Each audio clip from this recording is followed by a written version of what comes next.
どうもこれです。僕は今中国上海に来ています。今日はこれから人生で初めて MSC ベリッシマに挑戦します。で、以前 MSC ベリッシマはジャパネットクルーズ、日本一周クルーズの動画はお届けしていると思うんですけど、実際に初めて乗ったのはこの動画になります。で、その時には紹介できなかったヨットクラブですね。 MSC ベリッシマの中でもより上級グレードの客室サービスを体験しようと思ってます。で、上海から東京で3泊4日のショートクルーズなんで、比較的いいお部屋だけど料金は抑えめで乗れるということで、今回中国にやってきました。で、中国から乗るクルーズもどんな様子なのかっていうのをお届けできればと思ってます。では行ってみましょう。はい、で今から港の方に向かうんですけど、泊まったのがここW 上海ですね。上海の中にあるマリオット系列の高級ホテルです。ここから港までタクシーでだいたい45分ぐらいで行けます。今ディディタクシー迎えに来てくれてるんで、これで向かいます。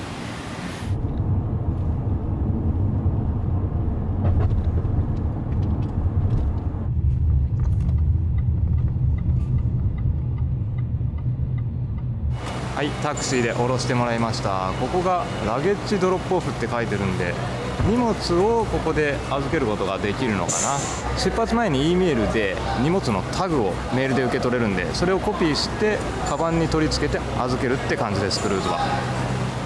で、さっきの荷物預ける場所からこっちに歩いてきたんですけど、この左手が一般の乗船の人用の入り口というかデパーチャーになってて、今回ヨットクラブだから入り口向こうだよっていうことで、向こう側が入り口みたいです。分かれてました。歩いてきたら VIP ラウンジって書いてますね。いやー、でもこれ初めての MSC クルーズなのにいきなり VIP の方から入るっていうね、なかなかそんな人いないと思いますけど。はい、目の前到着したらここに MSC ヨットクラブって絨毯下に書いてますね。ここから乗船手続きかな。で、VIP の場合はここで荷物も預けることができました。1時間後にはお部屋に届けてくれるみたいです。で、中に入ってきて奥がデパーチャーで、なんかここに座ってくださいと VIP は。で、荷物タグの話はさっきしましたけど、乗船券もメールで届いたやつを印刷して持ってきて、今多分乗船の手続きをね、右手でこんな感じでしてくれてますね。こんなヨットクラブウェルカムアボードって、この中にカードキーとかが入ってるのかな。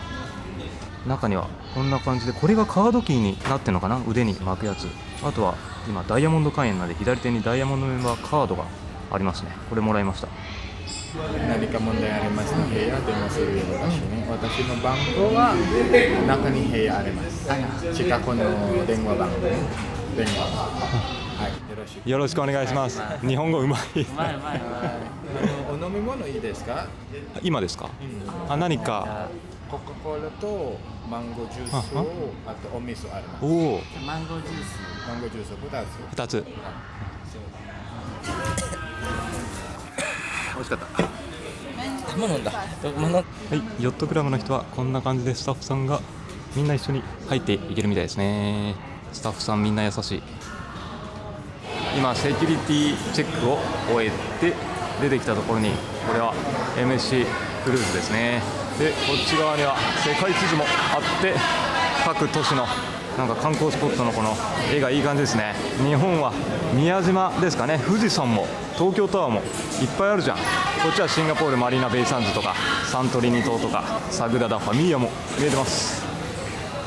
で、乗船前に写真をこんな感じで撮ってくれるんですけどね、これ別になんかぼったくられたりする心配なく、船内で撮った写真見て後で購入できるんで、ぜひ撮ってもらった方がいいですよ。そして乗り込む船はこれです。めちゃくちゃでかい。前回初めて乗ったコスタセレーナは全長が290メートルで、この MSC ベリッシマは確か300何メートルあったんで、さらに巨大な船です。で、日本で、フェリーとかはよく乗る機会があるんですけど、日本のフェリーでも例えば太平洋フェリーとかは199メートルだったかな。なんでそれより100メートル近くでかいからとんでもないです。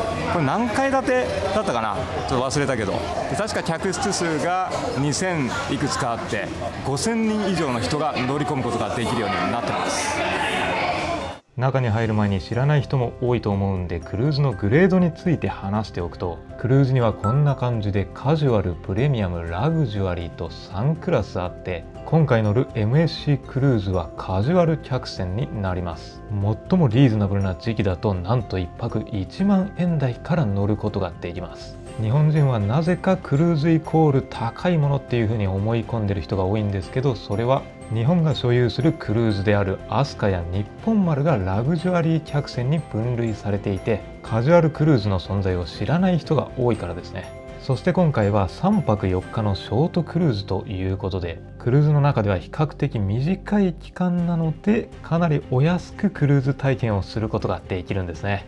そしてせっかく短い期間だったら1泊あたりちょっと高めのお部屋でもいいだろうということで、今回は一般客室ではなくヨットクラブという上級クラスを予約しました。クルーズでこの上級クラスを体験するのは今回初めてなんで、本当に楽しみです。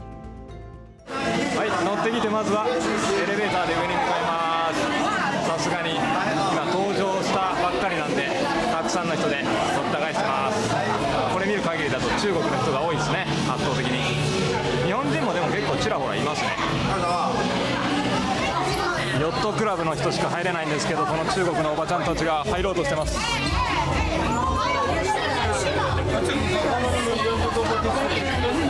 すごいことになってます。中国船ですね。16階にやってきました。おお、すごい。ヨットクラブって書いてます。この専用の入り口から中に入っていけるんですね。やば。いや、一気にこれ落ち着いた空間になりましたね。これ中国船こそこのヨットクラブ意味があるかもしれないですね。静かな雰囲気。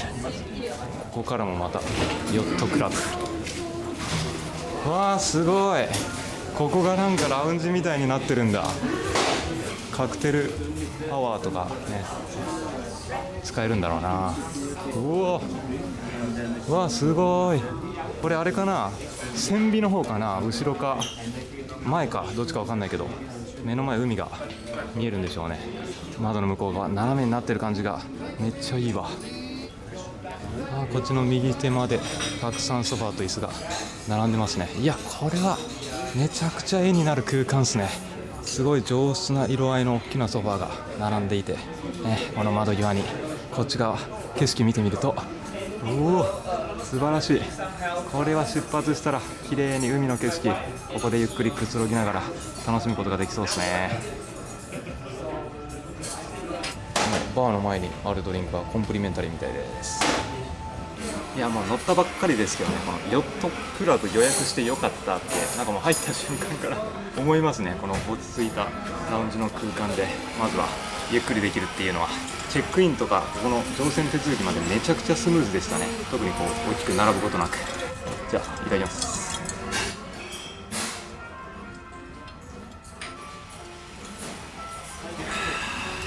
ほんのりアップルの香りが香るティーかな。あとなんかジンみたいな、ジンも入ってるのかな。ほんのりお酒の風味がします。いや、でもなんかあれだな、やっぱ停泊してたら全然揺れないんですよね。なんかフェリーとかでも多少はこうブーってね、振動を感じたりするけど、だって陸にいるみたいなね、船に乗ってるって今気づかないぐらい、全く振動もないもん。ラウンジにあった軽食のサービス、せっかくなんで客室に入る前になんかいただこうかな。この辺各種ティーとかもいただけるようになってますね。うまそうなシュークリームみたいなやつ、上にフルーツとしたり、うまいな、シュークリームみたい。生クリームの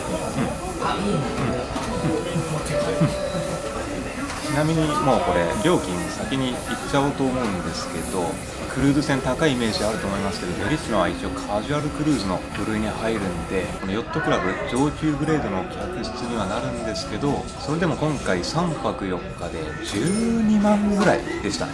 なんで1泊換算すると4万円ぐらいになるのかな。ヨットクラブの中でも今回は一番ボトムの客室を予約してその値段っていう感じですね。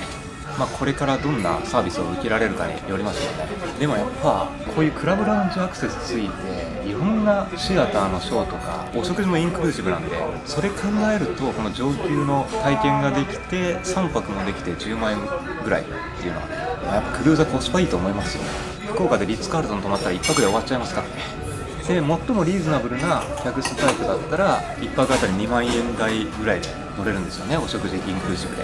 以前の動画とかでも何回も言ってますけどね、クルーズ船はカジュアルクルーズだったら意外とコスパがいいんです。あとはこれに港湾税がだいたい1万円ぐらいだったかな。それプラスチップ代、降りるときにどれぐらいかかるかちょっと見てみようと思いますけど、チップ代どれぐらいかな、多分1万5000円ぐらいだと思うんだけどな。あとは必要に応じて Wi-Fi 代とかお酒代ですね、ドリンク代、あとは有料のレストラン代とかがかかってきます。あとはさっきちょっと見せましたけど、僕はベリッシマのダイヤモンド会員なんですよね。初めて乗るのにダイヤモンド会員って意味わかんないんですけど、ステータスマッチっていうのがあって、ホテルとか、いろんな旅行系のサービスで上級会員だったらベリッシマも上級会員になれますよっていうシステムがあります。でこれ結構裏技というか日本語の情報サイトとかないと思うんですけど、トリップドットコムっていう中国の本社の名前 C トリップっていうんですけど、それのダイヤモンド会員で今回僕はステータスマッチで MSC のダイヤモンド会員になりましたね。でトリップドットコムってトリップドットコムのサービスを確か5回使えばダイヤモンド会員になれるんですよ。全然安いホテルでもホテルの予約で5回使えばダイヤモンド会員になれるんで、例えばヒルトンとかマリオットのダイヤモンドになるよりめっちゃ簡単なんですよね。それでステータスマッチ MSC ダイヤモンドできるんで、これはかなりおすすめです。でダイヤモンド会員になったらこんな感じで乗船中いろんな特典というかメリットがありますね。各種サービスの割引であったり、目玉としてはディナーのコース料理を1回同行者も含めて無料でいただけるっていうのとか、あとは2時間のレイトチェックアウトもすることができるっていうことでね、今回東京5時半着なんでちょっと5時半早すぎるので2時間これ遅らせることできるんだったらめっちゃ大きいですね。あとはスパのエリアの利用が乗船中1回1時間無料っていうのも結構いいですよね。その辺の特典の要素もね今回お届けしていこうと思います。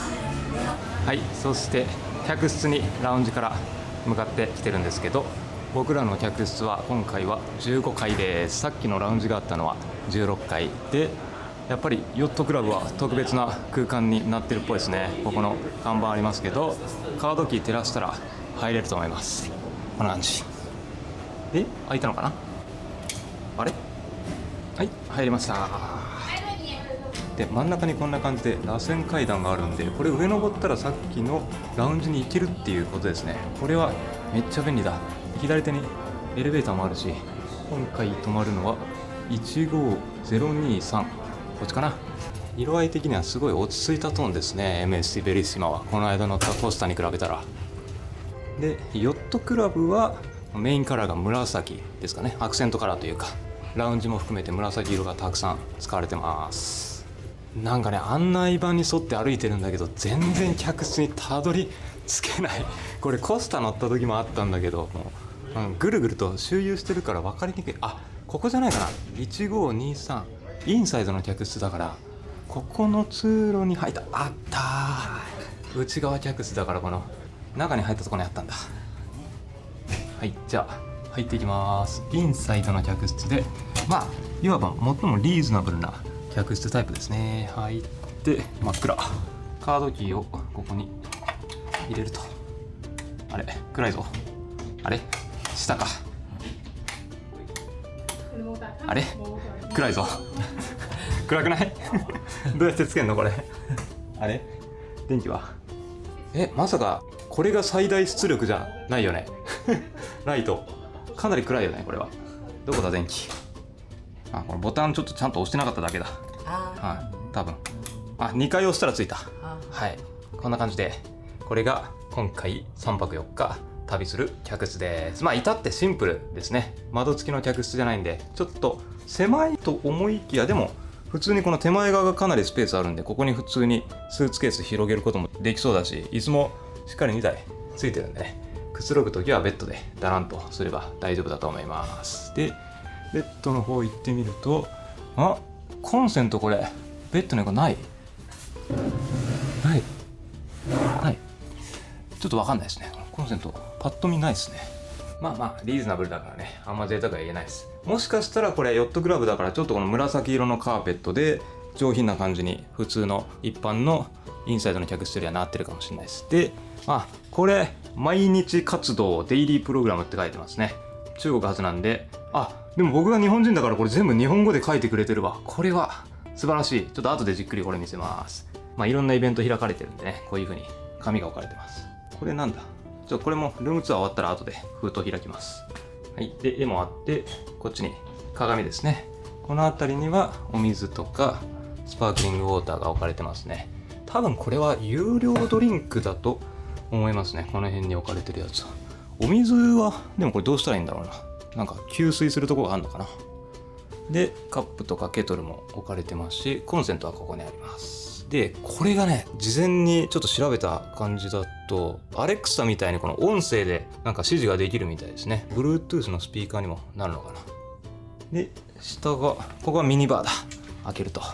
で、ダイヤモンド会員だとミニバーが何%かオフにはなってるとは思うんですけど、それでも有料サービスってことですね。この辺はラウンジ使えばいいでしょう、ドリンクは。そして、こっちに室内用のスリッパも置いてくれてますね。ヨットクラブ限定なのかな、これは。どうなんだろう。で、開けると、ここが、こんな感じで、クローゼットですね。ハンガー。これでも買ってくれたくさんあるんで、クルーズのあるあるとして洗濯が困るんですけど、ここにしっかり干せますね。自分で洗って。この辺は靴を入れるやつかな。セキュリティボックス。で、下は何も入ってないんで、お洋服とか中に入れられます。で、クローゼットの隣、ここがテレビですね。で、姿見もあって、この辺に服があります。そしてこの中水回りになるのかな。おお、めっちゃ綺麗。そして広い。インサイドの客室だけど、この辺がかなりスペース足元あって、ピッカピカですね。で、左手が、便座があります。トイレ、綺麗ですね。で、アメニティが、これがバスタオルがまず大きいのあって、この上にハンドタオルがあります。すごい MSC はこれコスタ乗った時ボディーソープしかなかったのにありますね。ボディーウォッシュ、ミニボトルタイプでこんな感じでボディーウォッシュ、シャンプー、ボディーローション、コンディショナーありますね。あとはシャワーキャップも置いてくれてます。手前側にソープもありますし、ティッシュが下にありますね。あれは足拭きマットかな。で、手前側にもタオル。で、ここにはこんな感じで拡大鏡ですね。そしてこの扉にはバスローブまでついてますね。プールでも着ていけるやつか。これなんか帽子ついてるけど。で、ここシャワーがちゃんと扉がついてます、ね。海外だとこの扉が雑で外もびちょびちょになっちゃうみたいなことよくあるんですけど、日本人好みのハンドシャワーがあります。で、前回のコスタセレーナもかなり水圧強かったんで、多分 MSC も強いでしょう。ここにもシャンプーとシャワージェルありますね。これは多分全部の客室にあるでしょう。で、この封筒の中に入ってたのはこんな紙でした。ヨットクラブへようこそって書いてて、ちょっとした説明がありますね。で、ヨットクラブ専用のダイニングレストランでお食事をいただくことができるみたいですね。普通のお客さんとまた違うレストランがあるんですね。あとはさっき言ったラウンジで好きなドリンクや軽食、アフタヌーンティーをお楽しみいただけますと。加えて専用のプールで日光浴楽しんでください。プールも専用があるんだ。そしてアウレアスパの施設のサーマルエリアを無料で使えます。ヨットクラブだと。あとはプレミアムドリンク、ミニバー、インターネット。この辺は多分割引かな。で、さっきあったラウンジの隣にコンシェルジュデスクもあったんで、一般のお客様と比べて相談とかがしやすい環境が整ってるってことですね。やっぱヨットクラブは。で、ベッドの上にあったこれが船内誌って言えばいいのかな。船内の情報誌になりますね。左下にある本日のハイライト。この辺は絶対に逃したくないイベントかな。もうイベントが多すぎて何言ったらいいか迷いまくるんで、こういう風にまとめてくれてるのはすごいありがたいですね。で、右手には各施設の営業時間とかそういったものが書かれてます。で、裏面には今後のエクスカーションとか、あとはエンタメのハイライトとかもあります。何泊もしたらクルーズ飽きるんじゃないのって思う人もいるかもしれないですけどね。正直巡りきれないほどいろんなイベントやってますね。これ見る限りだと。これですね。これが一番船内のイベントが分かりやすく書かれてますね。ここの1ページにずらっと。裏面にもなんかデイリースペシャルって本日のおすすめみたいなのがあります。で、乗船前に預けたスーツケースがこんな感じで、玄関の外のところにいつの間にか届いてました。これ、タグがなんかゴールドでヨットクラブって書いてるんで、もしかしたらヨットクラブの人は優先的に早めに客室前にスーツケース届けてくれるのかもしれません。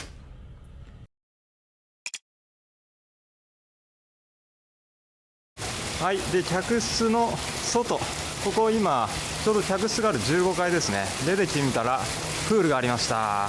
コスタセレーナの時はね、このプールの上に屋根があってオープンエアじゃなかったんですけど、ベリッシマは晴れてたらこんな感じでオープンエアになってますね。まあそこまで大きくない、ここにあるプールはまだ大きいプールが奥の方にあると思うんだけど、で左右にジャグジーがこんな感じでありますね。上の階もある。上から見た景色はこんな感じで、ここの上にもなんとジャグジーが右手にあるんですよね。これ窓際だからここでゆっくりジャグジー浸かりながら海の景色、オーシャンビューでくつろげそうですね。これはこれでいい。天井も透明だしいいね。でここは卓球楽しんでる人いますね。中国の人は卓球上手な人多いんでしょうね。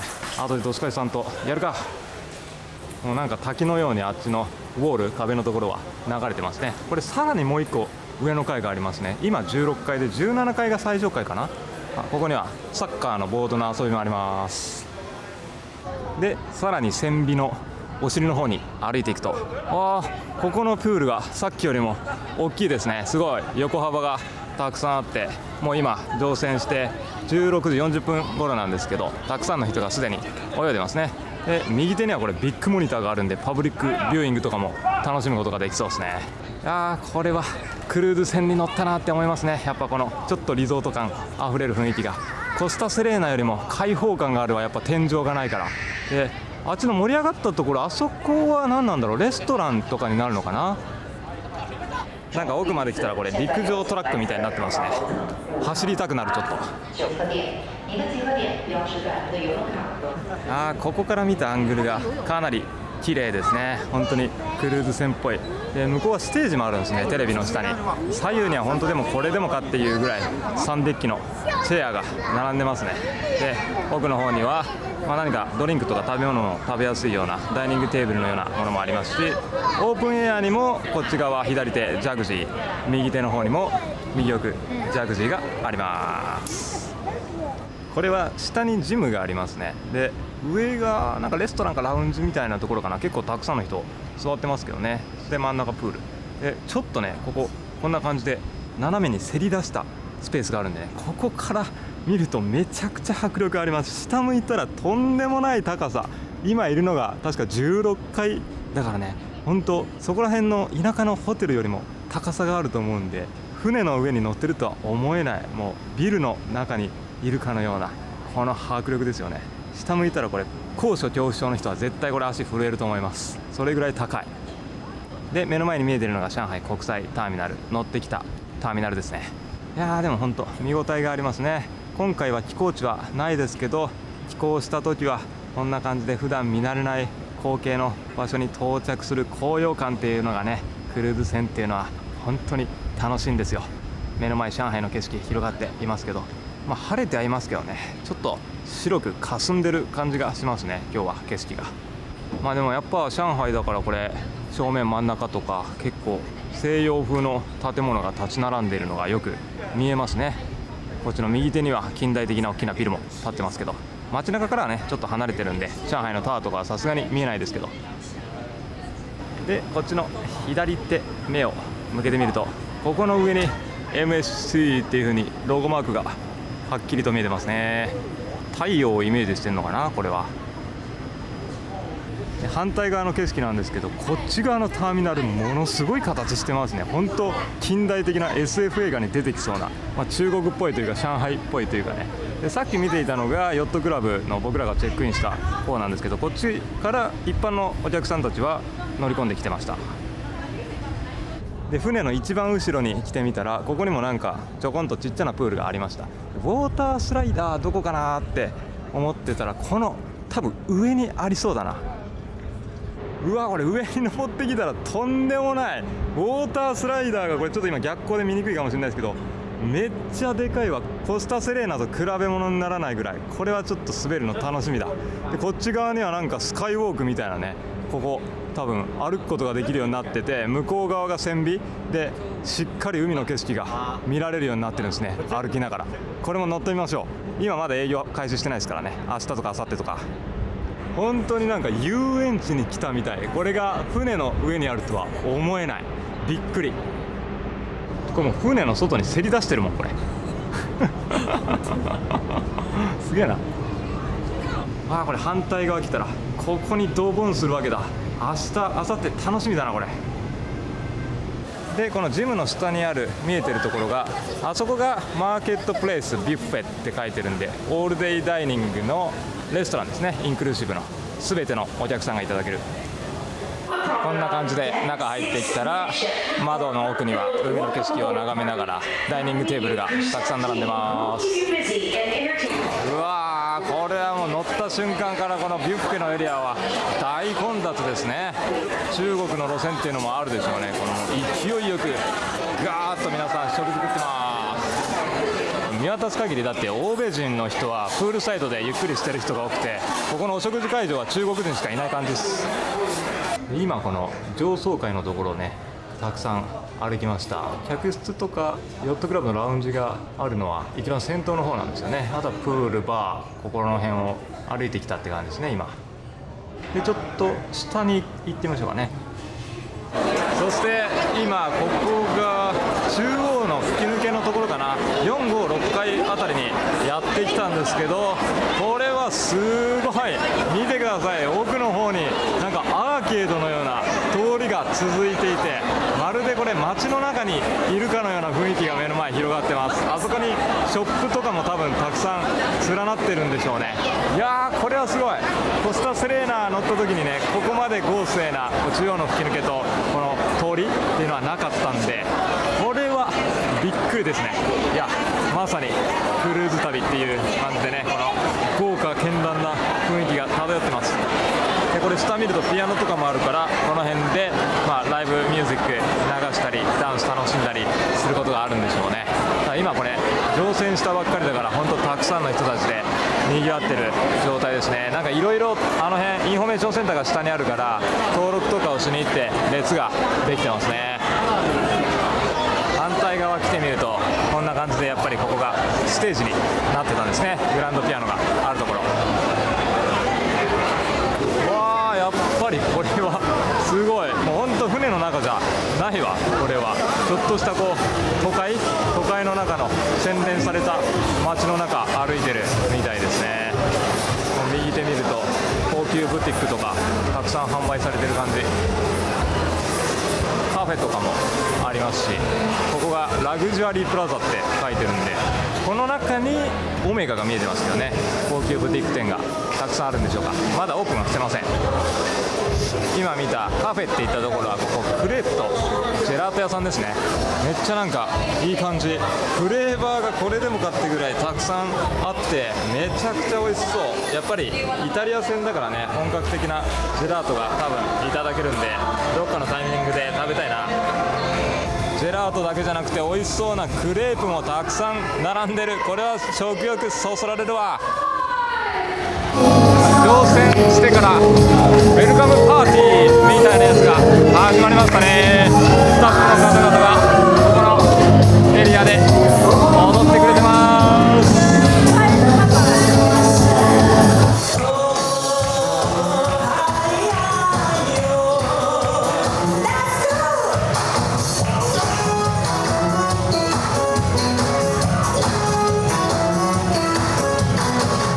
MSC アウレアスパっていうところがありました。さっきのパーティーやってるところの近くなんですけど、ここの温泉スパとか多分サウナとか無料で使えるんですよね。あとはなんか無料のマッサージサービスを今日限定でやってくれるみたいなんでやってもらいます。こんな感じで無料の体験みたいな感じですかね。凝り固まった肩をほぐしてくれてます。こんなサービスもあるのは素晴らしいですね。クルーズ船やっぱり。でちなみにスパのメニュー表はこんな感じですね。特になんかめちゃくちゃ高いっていうこともないと思います。一般的なホテルにありそうなスパ、高級ホテルのそれとかよりもリーズナブルじゃないですかね。ボディマッサージとかフットマッサージとか本当にいろんな種類があります。でダイヤモンド会員の場合は 10% オフって言ってました。でこっちにはなんかネイルとかヘアケアとかも書いてますね。マッサージ終わったら今度はここの中央のところでまた今度はスタッフの人たちとみんなも楽しそうに踊ってますね。これがクルーズ船の楽しさですよ。コスタセレーナに乗った時もそうでしたが、今回のこの MSC ベリッシマも毎晩どこかしらでみんな楽しくパーリーナイということで踊っています。僕もドスコイさんもクルーズ2回目なんでちょっとずつ慣れてきてるんじゃないですか。こういう場に入っていくのにまだまだダンスが不器用な感じは否めないですけどね、めちゃくちゃ楽しいです。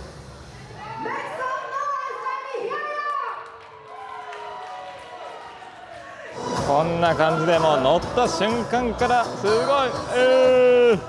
楽しい気分になりますね。天井がなんかまたお花と青空で彩られて綺麗ですね。ここの景色も毎回こう変わっていくんでしょうね。カラフルな色合いに。そろそろ6時ですね。出港まであと少し。どうしようかな、ご飯でも行こうか。うわ、ここの通りにものすごいものがありますね。これ MSC のロゴマークが真ん中にあるんだろうけど、右下はあれもでっかいタコとか、あれ何、奥にあるやつ、右上には月、ものすごい遊び心ですね。これは面白い。夜が近づいてきていい感じにこれプールもライトアップされてますね。照明がすごいカラフルな色合いで、やっぱカジュアル船だからちょっとチャラいですね。で右手こっち見てみるとこんな感じでもう出港してました。6時か7時ぐらいだと思ってたんですけど、出港時間は5時で、さっきなんかダンスしてたらもういつの間にか船出てたっていうね。こんな感じで船が出ても全く気づかないぐらい、ここはねさすがに外洋でもないんで全く船上は揺れてません。もう普通にその辺のビルの建物の中にいるかのような快適なクルーズ船でございます。右手にはたくさんの船舶、この辺り工業地帯になっているのがよく分かりますね。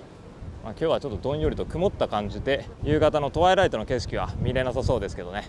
さあこれから3泊4日東京への旅がスタートです。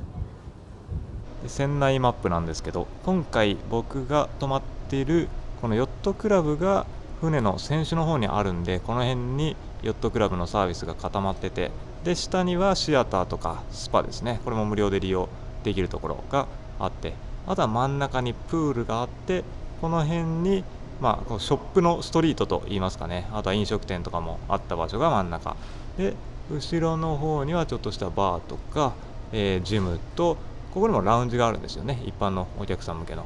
で一番後ろに、またプールと、あとはちょっとアクティビティとかをスポーツ施設楽しめる場所、ボーリングとかゲームセンターもこの辺にありますね。で一番下にここに一般のお客さん向けのメインレストランがありますね。コース料理をいただける。はい、で下の階だとね、クレジットカードを登録する機会がもう中国の人たちで長蛇の行列ができてたんですけど、ヨットクラブだったらもうここの目の前のコンシェルジュデスクですぐにできちゃいました。便利だ。なんか客室に一回帰ってきたらこのお餅みたいな和菓子みたいなやつがありました。ダイヤモンド会員のサービスかな多分。なんかしかもベッド横にはこれチョコレートかな、お水の準備もしてくれてます。ターンダウンみたいなのしてくれてますね、部屋に入って。で夜のバーにも来てみたんで、バーじゃないやラウンジか、来てみたんですけど、これまた素敵な雰囲気ですね。夜は薄暗くライトアップされていて、まだこれ陸が近いからね、窓の奥の方に光が放たれている、夜景もちょっと見えてるっていうのもいいですね。今は夜ご飯時なんで人はいないですね。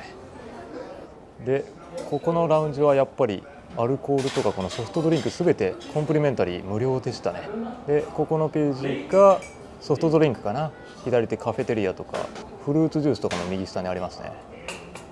で次のページには左上にシグネチャーカクテルみたいなやつがあります。でゼロアルコールも左下にあって、右手にはビールも飲めるんですね。またソフトドリンクも右下にあって、で最後のページジンとかマティーニとかカクテルがたくさんありますね。これは航路によってメニュー変わるみたいです。で夜の時間帯はお昼と、さすがにこの辺の軽食の内容も変わってますね。ちょっとオードブルというかお酒のおつまみとして合うものが置かれてます。でここのラウンジの階段から上に登っていったところにヨットクラブ専用のレストランがあるみたいです。これ階段もすごいクリスタルに輝いててめちゃくちゃ綺麗。キラキラこれ動画でも輝いてるのが分かりますね。すごくよく特別感が半端ないな、やっぱヨットクラブは。ヨットクラブのメインダイニングはこんな感じで、ラウンジの上登ってきたところ、これ夜の時間帯に他のお客さんがいない時に撮影した映像なんですけど、とっても高級感がある作りですね。白と黒、落ち着いた色合いで、壁のところには緑がちょっと見えていると思いますけどね、アクセントカラーになっていて、そこに各テーブルに赤いお花も添えられて、本当に大人のラグジュアリーな空間っていう感じですよね。素晴らしい雰囲気。はい、ヨットクラブのダイニングのメニュー表はこんな感じです。左手に前菜各種、メインコース各種、そして右手にデザート各種、この中から好きなものをいくらでも食べることができます。ただし僕はペリシマ今回初めてなんで、一般のダイニングと比べることはできません。メニュー表もこんな感じで厚みがあって、もう特別感がすごい。 Chardonnay from Italy. So dry, light to medium. You want to taste first? Yes, please. Okay. So primary citrus is a tropical fruit like fresh pineapple, fresh mango. Oh. Very refreshing wine. Nice. Fresh flavor. Okay. Champagne coming. でまず前菜、これがホタテのお料理を頼んでみました。いやー結構厚みがあって、これうまそうで、スープでチキンスープかな、中に雲南きのこが入ってるって書いてましたね。さあいただきます。なんか下にマヨネーズみたいなのがありますね。もう酸味がしっかり効いたマヨネーズがいい感じですね。美味しい。ホタテもプリップリで大きいですし、ただホタテ単体だと若干生臭さがやっぱあるかな。日本の北海道で食べるホタテとかと比べるとね、日本人はちょっと食に厳しいですから、前回のコスタもそうでしたけどね、クルーズ船食はめちゃくちゃ美味しいものが出てくるわけじゃないかなっていうのはね、正直なところなんですけど、でもこれがインクルーシブっていうのはね、とんでもないですよ。マヨネーズソースがいいですよね。これをちゃんとつけると臭みも消えて美味しくなる。このなんかチップスがめちゃうまいホタテよりなんかこのマヨにつけた時の絶妙な感じが、イカチップスみたいな感じかな。若干そういう風味がする。いやでもこれは海鮮だから白ワインが合いますね。乾杯です。乾杯。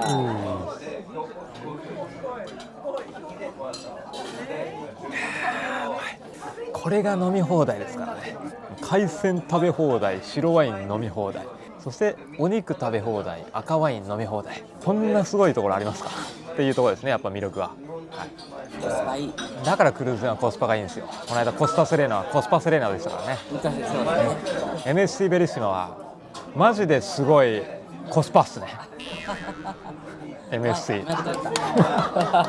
よかった、マジですごいコスパ MSC ですじゃあ次はスープをいただきます。チキンスープ、これは特に大きな癖のない、本当にキノコの味がしっかりするチキンスープですね。ほんのりチキンの風味、美味しい美味しい。キクラゲも中に入ってるし、塩加減も絶妙な感じ。はい、で次、これがパスタっていう風に書いてましたね。どこにパスタがあるんだって感じなんですけどね、これ見る限りだと。日本語だとパスタって書いてるけど、英語だとなんかパスタって書いてないですよね。語訳じゃないこれ。そしてこれがタラバガニですね。めちゃくちゃカニでかいよし、じゃあいただきます。何これ、なんかパンケーキみたいなこの平らの、これがパスタ。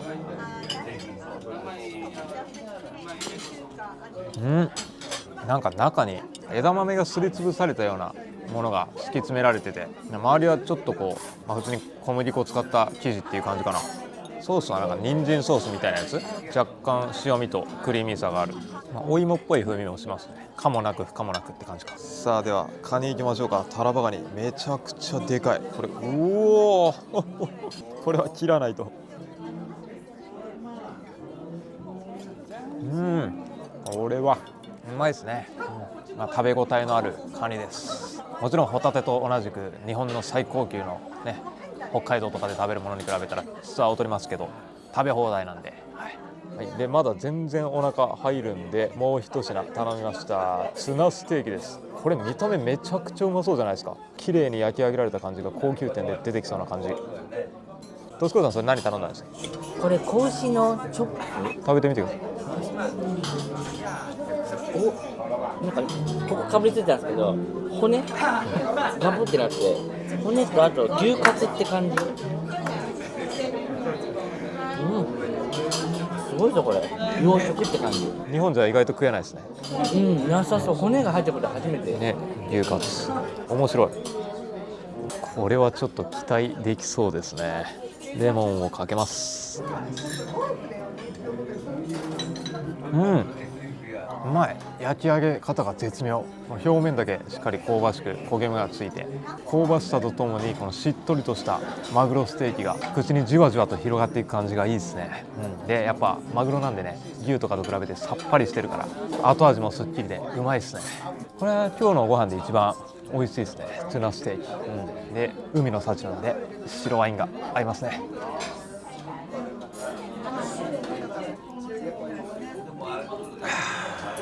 これは最高だ。うますぎる。デザートはピスタチオの、これはケーキですね。いちごとかも上に乗ってます。でドスコイさんはなんか4つの種類のケーキみたいなやつ頼みました。人生初のアフタヌーンティーと言って喜んでます。初めて。まさか船の上で。嬉しい。でも明日多分夕方とかアフタヌーンティーいただけますよ。あ、そうなんですか。多分下のラウンジで。そうなの。それも楽しみ。楽しみ。ココナッツとピスタチオのダックワース。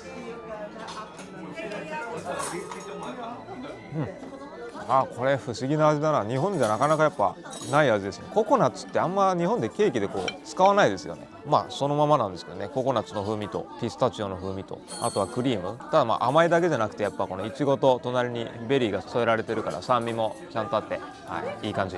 そういえばまだ Wi-Fi つないでなかったんで Wi-Fi ベリッシマのやつを押してみると、こんな感じでインターネット購入できますという画面が出てきますね。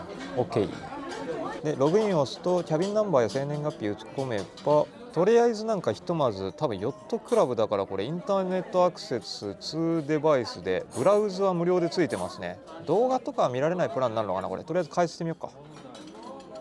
でこれデフォルトで完全なインターネットアクセスが必要なプランがちゃんと選択されてますね。これはヨットクラブの特典かな。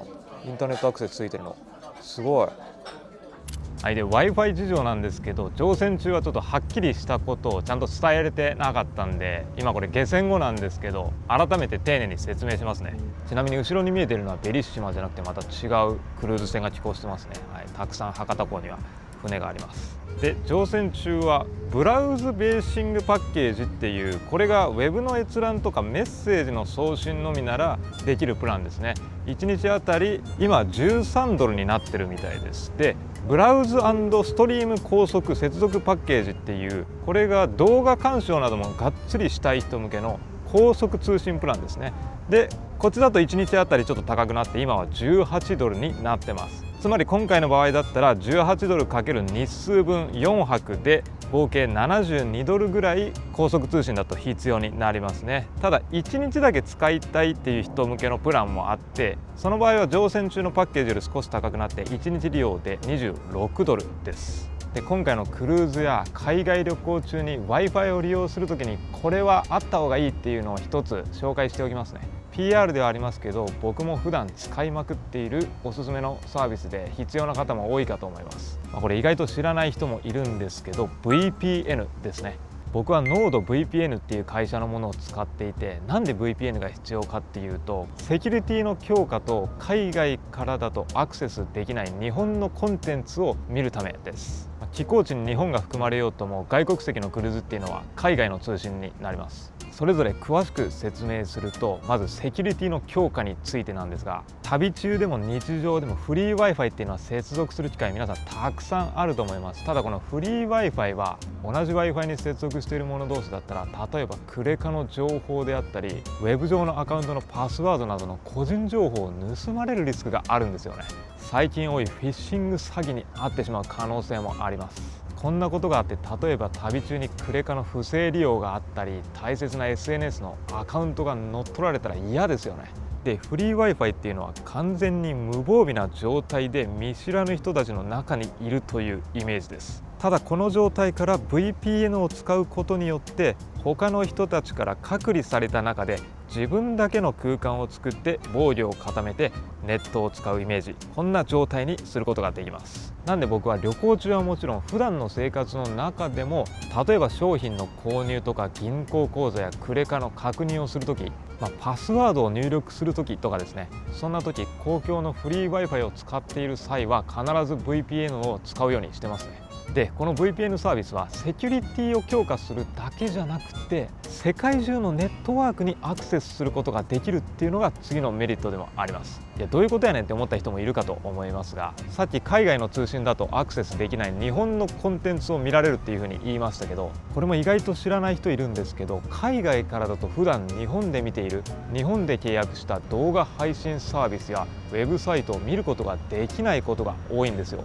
僕も普段よく使っているねとか、日本のテレビを見られるティーとか、僕の場合サッカー大好きなんでダフンとかも海外から絶対見たいんですよ。その他にもたくさん動画配信サービスっていうのはあると思うんですけど、クルーズでも海外のホテルでもゆっくりするときはね、それらの動画配信サービス利用したい人も多いんじゃないですか。でそういったものをこの VPN を使って日本のネットワークに接続すれば見ることができるようになるんですよ。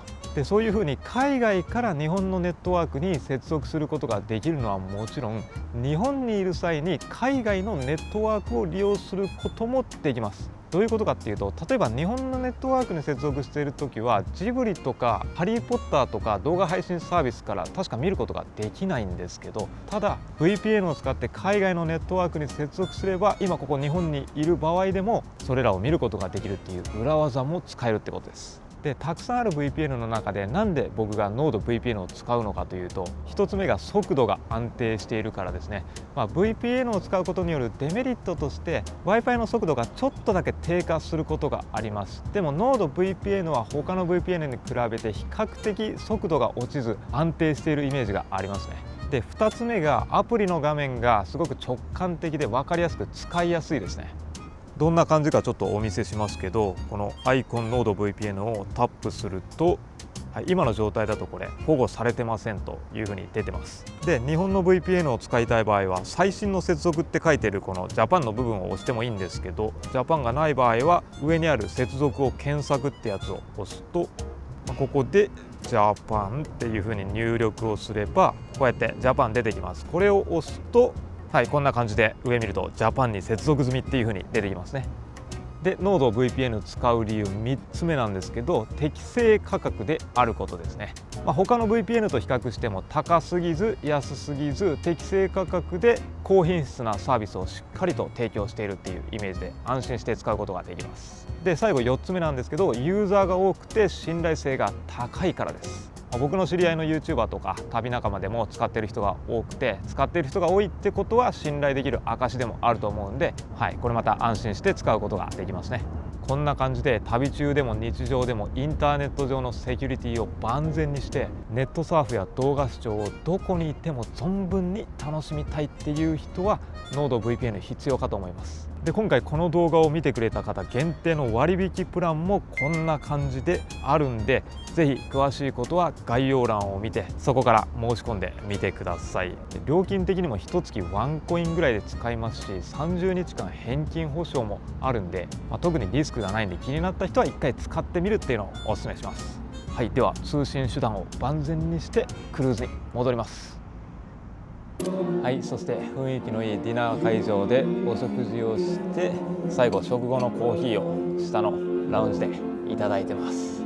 すごいな、コーヒーだけどちょっとなんか板チョコレートもこんな感じで可愛らしく添えられてる、こういう細かなサービスもね充実してます。乗船した時は一般のエリアでこうビュッフェの会場とかね、中国の人たちで相当想像しかったんですけど、やっぱさすがにねヨットクラブは客層もこう落ち着いた人が多いと思いますし、何よりもやっぱこの高級感あふれるラグジュアリーな雰囲気がより旅の気持ちを高めてくれますよね。で比較的ここのラウンジのエリアはチェックインの時からで、今の時間帯もね結構ゴミゴミしてないというか空いてる時間が多いので、ちょっとゆっくりしたいなっていう時はここに来てもドリンクも飲み放題ですしね、やっぱり居心地がいいですね、ヨットクラブ。まあでもこれからイベントシアターとかで催し物あると思うんでね、せっかくなんでそっちにも行こうと思ってます。これから9時15分からシアターでショーを見る予定なんですけど、その前にまたここの中央の部分来たら楽しそうに催し物やってますね。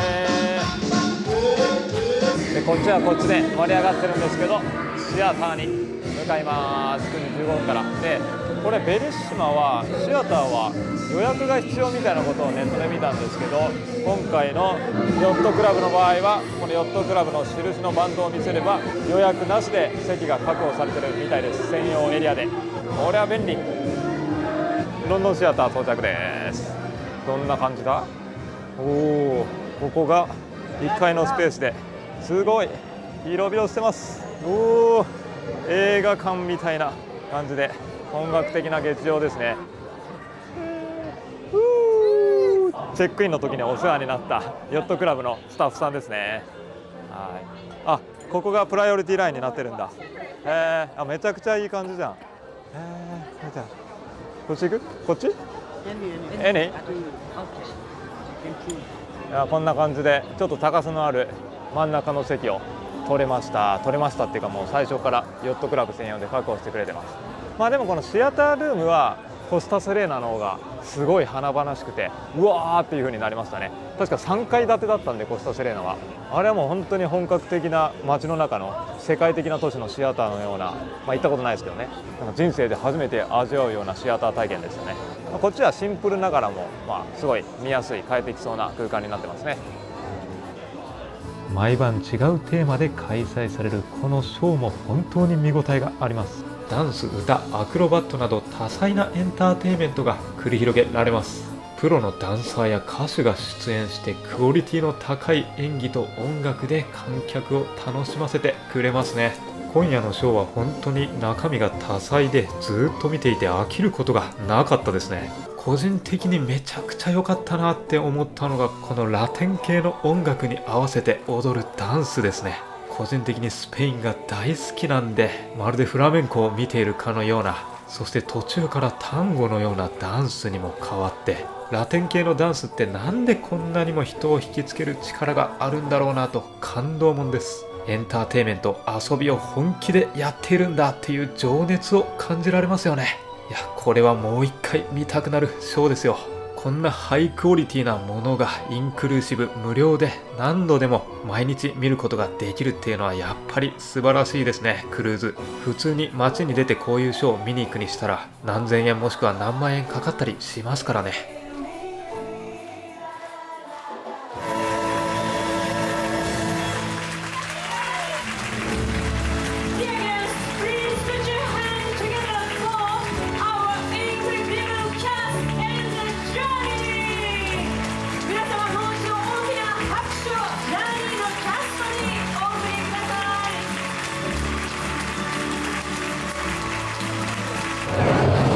出たらなんかみんながここの天井を見て写真撮ってる。今海の景色が見えてたのに、なんか潜水艦みたいな感じになってます。上が出てます。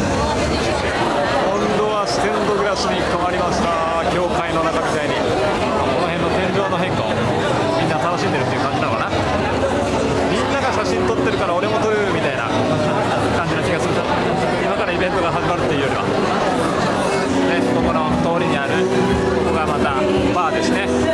ここのバーで今度はライブミュージックが始まってます。こんな感じで至る所でやっぱり催し物やってますね。ちょっと落ち着いた雰囲気になってます。このバーはこの時間帯。ここのチョコレート屋さんすごい面白い。こんな感じでちょっと崩れたドラえもんです。これ多分チョコレートでできてるんだよな。今真夏だから外に置いたら溶けちゃうやつかな。でこっちにはガンダムもあります。これもすごいよ。ハイヒールのチョコレートですよね、これ多分。いやー、もう家で日本だったらもう真夏に冷房切ったら一気に溶けちゃいますね、これね。食べたくないよね、でもこれ買ったら。確かに美味しそうではない。美味しそうではない。靴でから確かに靴食べるんかいって感じだよ。靴食べるんかい。いくらするんだろうなこれ。カスタマイズやチョコレートシューズって書いてます。中にこれチョコレート詰め込むのか。なるほど。このチョコレートじゃないじゃないのかな。でもチョコレートっぽい。チョコレートっぽいけどな。コーティングされてる。でも本当に全部チョコレート、特徴的なチョコレートが置かれてて、で見た感じね、こうめちゃくちゃうまそうなんですよね。普通にお土産で買って帰りたい。夜は夜でこのネオンの雰囲気がまたいいですね。ロマンチックで青い光とピンク、赤い光。最後ちょっと小腹が空いたんでイタリア戦ということでジェラートデザートでいただこうかな。もう全部うまそうで、これめちゃくちゃ迷うな。こっち側バーボンバニラにヘーゼルナッツチョコレートで、これがラズベリーチーズかな。こっち側にはレモンケーキみたいなやつと、でミントにベリーにマンゴーまで。どれにしますか、どうしましょう。バニラにします。バニラにしますか。バニラ。バニラシンプルにバニラ。僕はちょっと珍しいこのラズベリーマーブルを頼んでみました。 Thank you。 いただきます。あーうまい。めっちゃ濃厚。なんか上海の旅行の時に食べた黒ごまの白玉の中に黒ごまが入ったやつ、あれのジェラートバージョンって感じです。本当にどこにいるのか分かんないですよね今。ああ確かに、日本でも中国でもないで英語喋ってるし、ここどこみたいな、イタリアなのかここはみたいな。確かに確かに、雰囲気イタリア出しとくの、中国の人たくさんいるし、中にはちょっと欧米人も紛れ込んで、言葉は英語で、なんかたまに日本語喋れる人もいて、もうどこか分かんない。一度にいろいろ楽しめるのか、ありますね。ありますね。どこにいるのかっていうと、場所的な意味でも初めて乗るとどこにいるか分かんないですね。分かんない。これ今船の真ん中なのか後ろなのか前なのか、確かにそれも何階なのか、広すぎてそもそも船の中にいる感じしないし、揺れないから。どことかも街の中みたいな。そうそう、本当ここどこって感じ。確かに全然揺れてないですね。そうそう。出発して、クルーズ揺れないですね。ちょっと夜は人が少なくなったんで軽く紹介しておくと、今ジェラート食べて、こっちの右手にあるエクスカーションっていうところで、ここは多分ツアーの予約とかができる場所かな。現地の高知の、今回は高知ありませんけどね。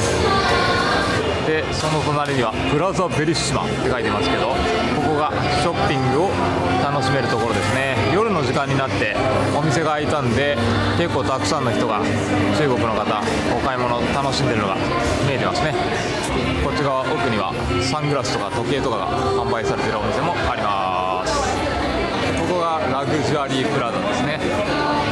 もう一応今中はオープンしてる感じだけど、さすがにこのラグジュアリーはなかなか中に人が入ってないですね。お高いところ2階に登ってきたら、ここが鉄板焼きカイトって書いてますね。ここも日本料理いただけるのかな。なんか寿司とかもこれバーになってるからいただけそうですよね。寿司バーみたいな。でこっち側に鉄板焼きカイトって書いてあるね。あーすごい本格的な鉄板焼きがここで食べられそうで、さっきの黄緑の輝いてるところがカイト鉄板焼きで、こっち側反対側にはブッチャーズカットっていう風に右奥の方に看板書いてます。ここお肉屋さんかな。明日の夜ここで多分ステーキ無料でいただけるんだよな、ダイヤモンド特典で。あーすごい。ここのフロアの一角にはこんな感じでちょっとしたなんかショーみたいなスペースがあって、今カラオケやってますね。歌いたい人が歌う。左手の黒くなってるとこが今カラオケやってたところで、こっちの右手にはマスターオブザシー、ここがビールいただけるところだと思いますね。海外のビールがたくさん置いてあるバーです。こんな感じでここは欧米人がたくさんいて賑わってますね。ビール飲みながら。で中央の吹き抜けの方まで歩いてきました。ここも上の階はこんな感じで、ちょっとした椅子テーブルが並んでたり、奥の方にはショップ、ジュエリーショップがありますかね。そして吹き抜けの方からまた声が聞こえてきますけど、下でライブが行われていますね。すごい落ち着いた空間になってます、この時間帯は。実は昨日そんなに寝てないんでね、早く寝ようかなって思ってたんですけども、こんなにたくさんイベントがいろんなところで行われてたらついつい足を運んで楽しんじゃうんですよね。でさらに後ろの方かな、こっちの方面は多分進んでいくと、ここがカジノですね。ここに書いてますね、インペリアルカジノ。カジノの中はちょっと撮影禁止だと思うんでね、中撮ることはできませんが、クルーズ船には必ずありますね。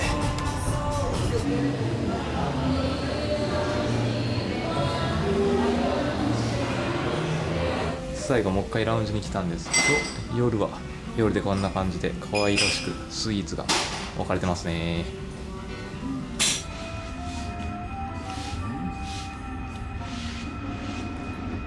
アイス食べて寝ようと思ったんですけどね、お部屋の近くにすぐこうやってラウンジがあるともうお部屋感覚で来ちゃうんですよね。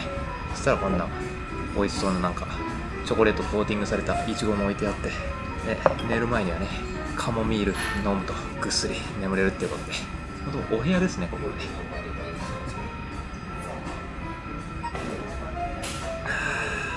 でやっぱちょっとこう想像しいエリアからね、ここのラウンジに来たら一気に静かな空気感になるんで、特別な空間ですね、ヨットクラブは。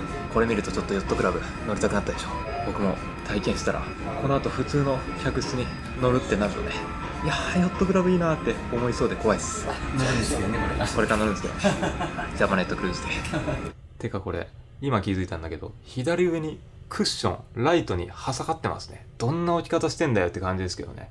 多分スペースが狭いからこういう置き方せざるを得ないのかな。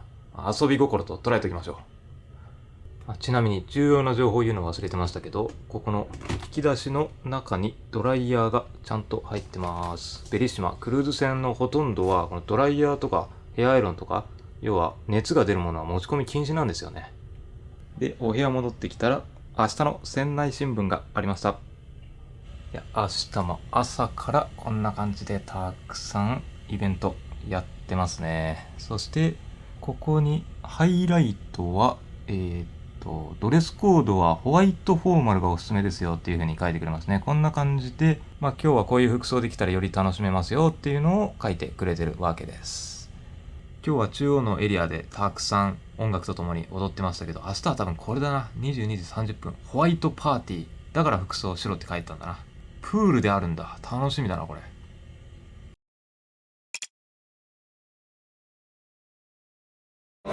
で翌朝になって朝ごはんをまた昨日のレストランに食べに行こうと思うんですけど、朝のここの景色すごいですね。このクリスタルに輝く階段から上登ってきたらこんな感じで海の景色が目の前に広がってます。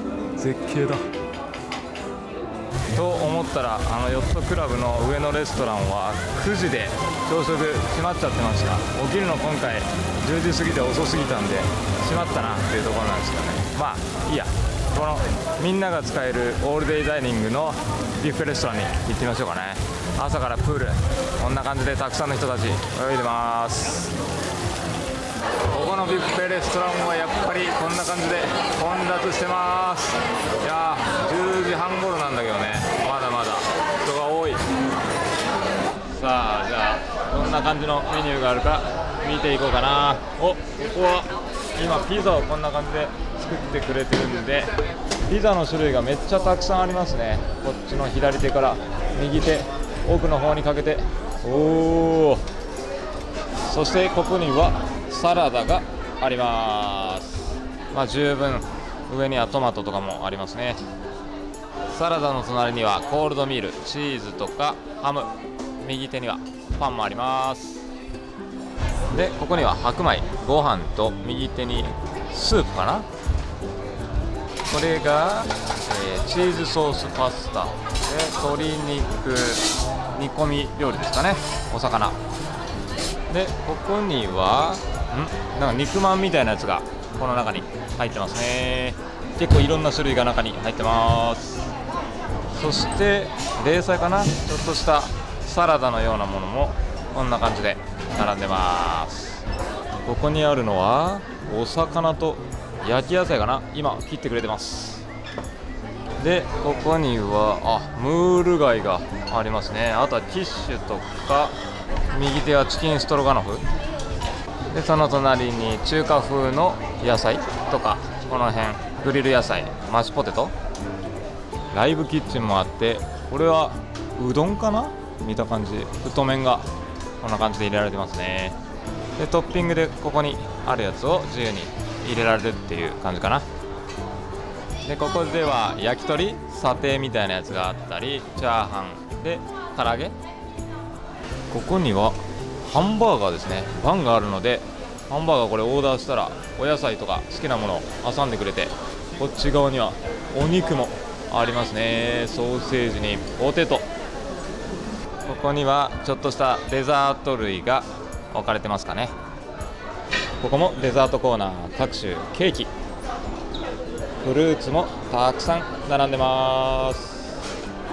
飲み物はコーヒー、真ん中ミルクと、あとはお茶、紅茶のパック、そしてお水なら無料ですね。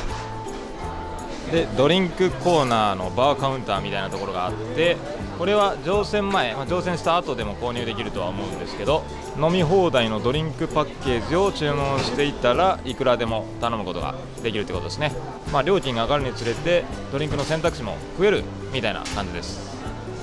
はい、そしてビュッフェは取ってきた品はこんな感じです。で海側の景色に座ればオーシャンビューで朝食を食べられます。これはいい雰囲気だ。はい、じゃあいただきます。ピザ、ピザ普通に美味しいですね。目の前で調理していたやつだから結構クオリティ高いですよ。でもこの手前側のところがすごいもちもちの感じだから、いやさすがイタリア戦だな。ピザはうまい。これなんかまんじゅうみたいなやつ、こっち側なんか空洞なんだけど、あれフェイクみたいな感じになってるけど、何も入ってないんかいみたいな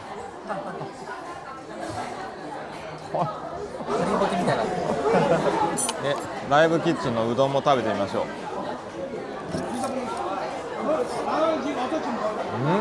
う。なんだこれ、なんか海藻の風味と塩味がしてちょっとだけだしっぽい風味で辛みもありますね。まあでもいいんじゃないかって感じ。薄味だから食べやすい地中海料理のお魚グリル。ガーリックとオリーブの香りが漂いますね。でムール貝がありました。うまい。トマトベースでガーリックの風味がしてムール貝うまいですね。全体的に美味しいんじゃないかなっていう感じです。コスタセレーナ乗った時のコスタのビュッフェ会場のお料理よりこっちの方がちょっと美味しい気がしますね。特にこのピザがやっぱ目の前で焼いてたからこれのクオリティが高い。これもねビュッフェ会場いつでも食べ放題ですから、インクルーシブサービス、クルーズ船は。本来だったらいろんなところ寄港しながら旅するはずなんですけどね、旅中はお野菜とかフルーツとかビタミンが不足しがちなんですけど、こういうビュッフェレストランがあったらね、その心配がないですね。はい、そしてまたラウンジに帰ってきました。やっぱここの居心地が最高ですね。静かで落ち着いてリラックスできます。これがピニャコラーダ、ノンアルコールピニャコラーダですね。ドリンクメニューにありました。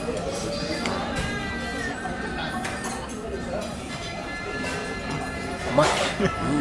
うまいですね。コスタで飲んだバナナコラーダあれと全く一緒じゃない。やっぱバナナがないから、そうココナッツとパイナップルとミルク、ミルキーな味わいでフルーティーでありながらも濃厚な甘みが、そうです。これうまい。プールとか入った後に一杯まだ飲みたいですね。飲みたい。これは冷たくてうまい。この後どこ行こうかな。サーマルエリアのスパイクかプール行くかな、ジム行くか。ジムは行かないか。人生で1回しか行ったことない。1回そう小屋さんとコスタでしか行ったことない。2回目行くかもしれないですね。はい、でお昼の時間になったので、ここのレストランはお昼は1時半までということで、朝飯食べてそんな時間経ってないんですけど、ここでも食べたいんでね、昼ご飯食べます。うわマジかよ、これまたお昼も閉まってました。朝と引き続きでね、これも理由が上がりました。今実は上海出発して東京に行くってことで、日本時間でこの船の中動いてるみたいです。つまり日本の方が1時間進んでるんで、1時半までだから1時15分ぐらいに僕ら来たんですけど、本当の時間は今2時15分です。全然間に合ってないです。朝に引き続き昼もまあいいや、ここはね明日来れるんで、朝と昼ね、その時に紹介します。はい、そしてさっきのレストランのもう一個上のフロアですね。ここもヨットクラブ専用のエリアで、この階にビュッフェがあるみたいなんですけど、ビュッフェはまだ3時までやってると思います。でこんな感じでヨットクラブ専用のビーチサイドとプールサイドがあって、チェアもたくさん並んでますし、こんな感じでプールもあります。まあすごいコンパクトな作りではありますけどね、プライベート感があります。で隣にはランジにもこんな感じであります。今誰も入ってないですね。で裏側にはこんな屋根付きのチェアもあるんで、今夏で太陽の日差し強いから、こういうところがあるとありがたいですよね。目の前見ると海が景色広がってます。昨日の下でも見たけど、やたらタコのオブジェがたくさん使われてますね。この手前側もタコだし、奥もあれタコですよね。外国ってタコ食べる文化はないと思うんですよね。そしてこっち側にやってくると、この辺にカレービュッフェがあるのかな。左手でドリンクも注文できるようになってて、ヨットクラブだったらこれもインクルーシブなんですよね。あ、ここにはフルーツケーキがあって、そしてこっち側にビュッフェのコーナーがありましたね。パンとか、この辺にあるのはスープかな。あとはチーズやハムやサラダがあって、こっち側にはお魚グリル、おお、なんかラムチョップみたいな、あれ美味しそうですね。ステーキもあるし、アサリのパスタ、あとはハンバーグにお魚料理、こっち側にもグリルがたくさんありますね。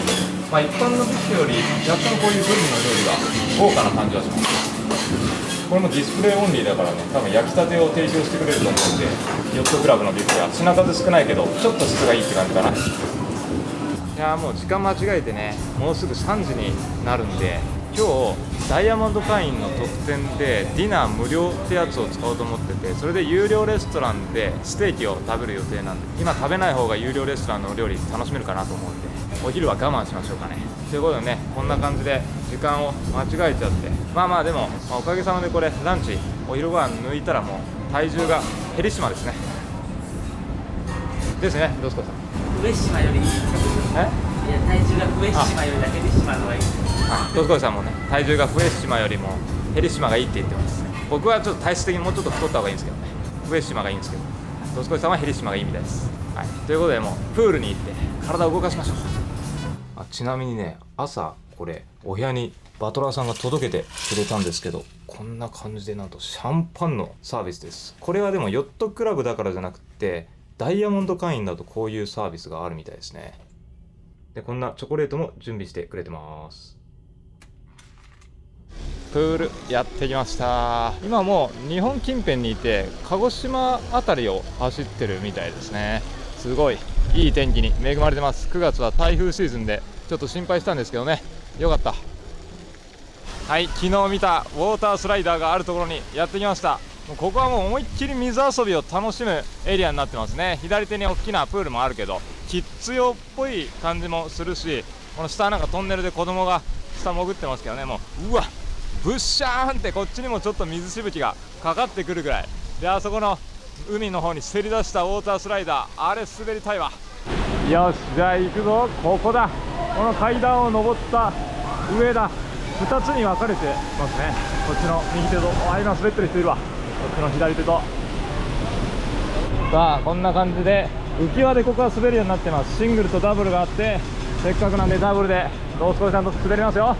でも上から見たらこれまたすごい景色だな。あれすごい下に落ちるやつじゃん、右手のやつは。こっちも、こっちはこの下にドボンかな。おおすげえ、こっちめっちゃすげえスピードが。あの人うまいな、滑るの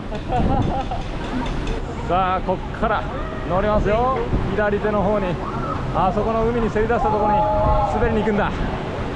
めっちゃ声聞こえてくるやん楽しそう。さあ行きます。レディーゴー。速いめっちゃ速い。回ってるめっちゃ速いこれタより長いねこれ。これ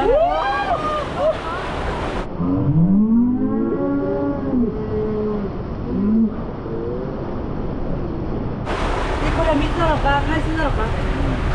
海水これ。海水だこれ。海水だ。海水海水だ。海水いやーいいね、このスライダーからオーシャンビュー望めるのが最高に景色がいいですね。そしてこっちも行きます。うおー、めっちゃ速い、さっきより速い。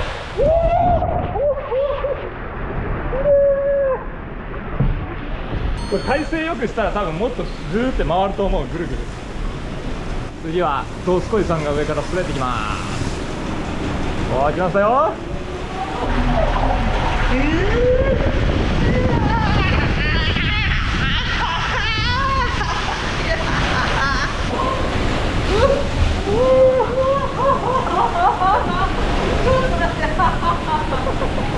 めっちゃ回ってる。めっちゃ傾斜が急だからこれ速いわ。さっきの3倍ぐらい長かった。速いね。面白い。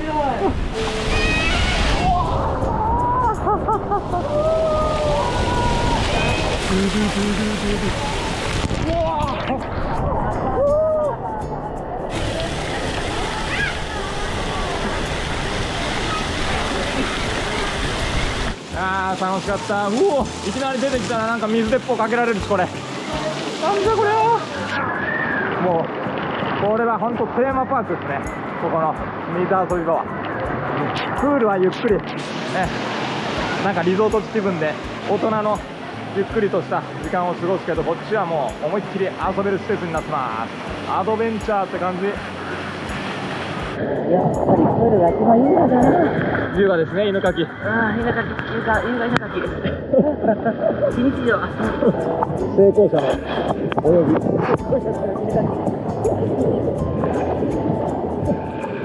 ああ、ここのメインプールはしっかり深さがあっていい感じで泳げますね。ああ、気持ちいい。ダンスレッスンが始まったんだ。ここのプールサイドの今前のところで。は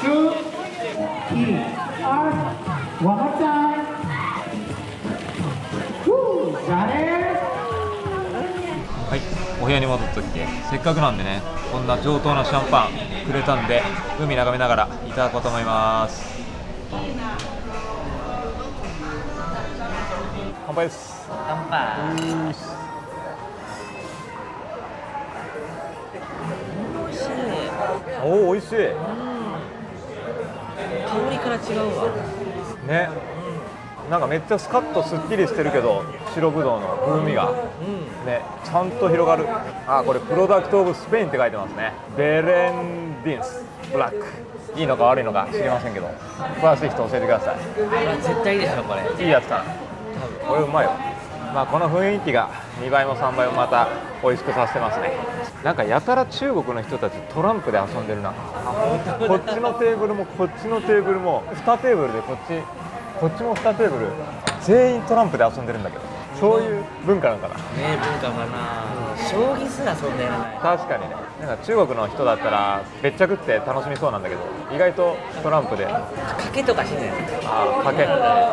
まあでも言うほど想像しくないですね。クルーズ船に乗れる人たち、余裕がある人たちなのかな。確かに喧嘩とかしてるの見たことない。まあ喧嘩はしてないですね。せっかくだから MSC ってロゴ入りだし、チョコレートショップあったからこれ多分美味しいんじゃない。ダイヤモンド 75% ダークって書いてある。ダイヤモンドメンバー用のチョコレートだって。おお、これうまそう。めっちゃ黒い。はい、うわ、おお、なんか食べ物じゃないみたい。すごいな。ダークチョコっすね。絶対うまいでしょ。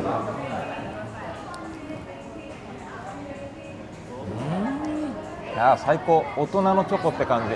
ちゃんとビターだけどほんのり甘みと濃厚なミルキーな味が広がる。うまい。どすこさんもっと甘い方がいいんじゃないですか。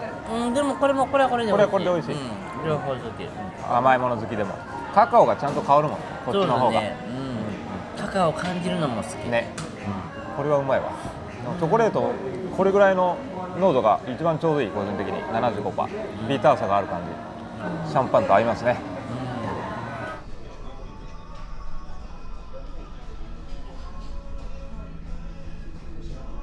ー、渡り鳥がすごいな。お、なんか左手の奥の方に島がポツンと見えていますね。今鹿児島あたりを航行してると思うんですけど、トスコさんあれGoogle マップ見ました？今見た。なんていうとこですか？宇治群島っていう謎の島です。宇治群島、何県の近くですか？多分鹿児島ですね。鹿児島の枕崎から左の方に行ったところ。南西の方ですね。そうですね。めちゃくちゃ地図でちっちゃいじゃないですかこれ。ねえ、ここ行かないところだよ。こんなとこに島あんのみたいな。ねえ、これ誰も知らないですよこれね。人いないんじゃないですかね。ねえ、無人島。すげえなんか岩がゴツゴツしてるから。見た感じだと無人島っぽいですね。ねえ。いやでもね、クルーズ船はこんな風に知らない離島も発見できるってことですね。全然知らなかった。トスコイさんのチャンネル楽しみに待っててください。行くみたいなんで。命がけで上陸します。はい。こんな感じですね。鹿児島の西南、この辺りに本当にちっちゃくあるんですよね。ズームしないと出てこない島です。いやー、この夕暮れ時に差し掛かっていく時のラウンジからのこの景色、雰囲気めちゃくちゃいいっすね。渡り鳥が本当にたくさんいるわ。こんな光景初めて見た。このやっぱ斜めになってる窓ガラスがね、特別感を演出してますよね。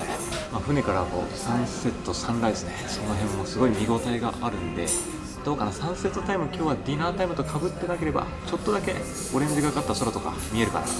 で今ラウンジはアフタヌーンティーのタイムなんで、そのティータイムらしいお菓子とか、昨日のあれですね、チェックインした時と似たような感じのものが並んでます。スイーツ1個だけ取ってきました。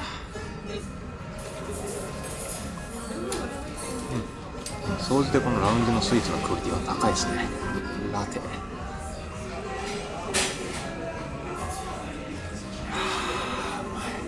や思いっきり遊んだ後にここのラウンジでゆっくりするひとときはやっぱりいいですね。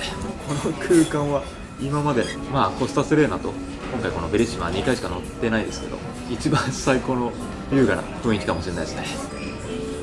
はい、そしてもうすぐディナータイムなんですけど、外に出てきたら結構薄暗くなってきて、 MSC がこれライトアップされてるのもいい感じじゃないですか。で目の前こんな感じでオレンジの光が綺麗に見えてますね。奥の方はちょっと雲が広がってるから太陽ははっきりとは見れていないんですけど、なんか少しギザギザっとこう光がちら見えしてるのは分かりますね。よくやっぱりこの海の向こう側水平線に見えるオレンジの光っていうのはとっても綺麗ですね。この景色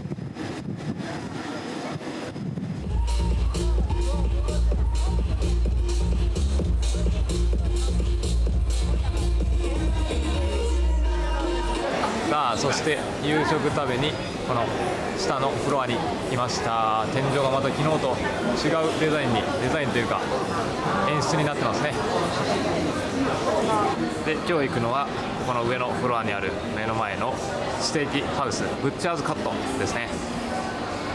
中入ってきたらこんな感じで薄暗くいい雰囲気ですね。はい、でメニュー表はこんな感じです。左上からこの辺はアラカルトメニューが下の方まで並んでいますね。カジュアルクルーズなんでそんなに高すぎないと思いますね。右手がこれブランチっていう風に書いてますね。で下にコースメニューで47ドルということです。で今回はダイヤモンドメンバーで1回ディナー無料ということで2名分この47ドルのコースメニューがインクルーシブでいただけると素晴らしいですね。ダイヤモンドメンバーで左側の前菜といいますかね、ずらっと並んでいるものから1品、右上の主菜ステーキから1品で、右下のデザートから1品選べます。でドリンクなんですけど、ヨットクラブの人はなんと16ドル以下のドリンクはもうインクルーシブ飲み放題みたいです。この有料レストランですらドリンクをインクルーシブでいただけるっていうのは嬉しいですね。だからこの辺の13ドルのカクテルももちろんインクルーシブだし、ノンアルコール、そして左下のビールもワインももうほとんどこれインクルーシブってことですね。で右手には、こっちの方はちょっとボトルだから値段が高いんでこれは有料になりますね。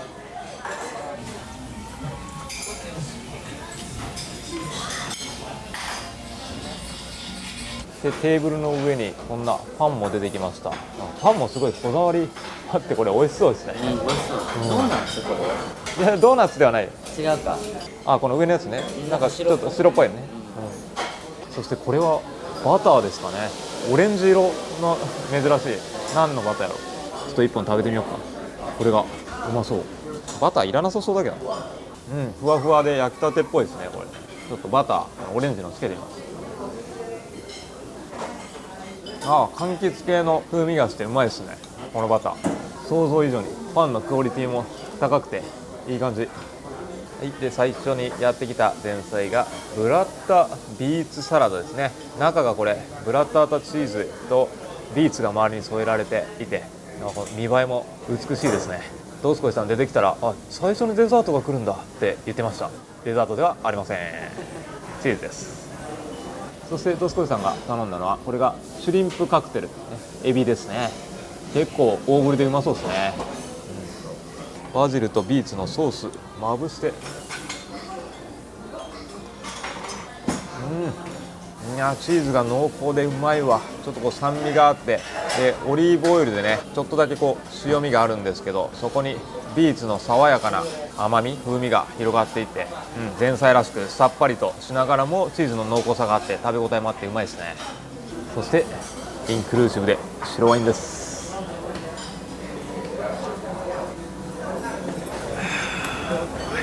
いや飲む予定ないのにね、インクルーシブだったらこうやってたくさん飲んじゃいますよね。どうしてもうまいから。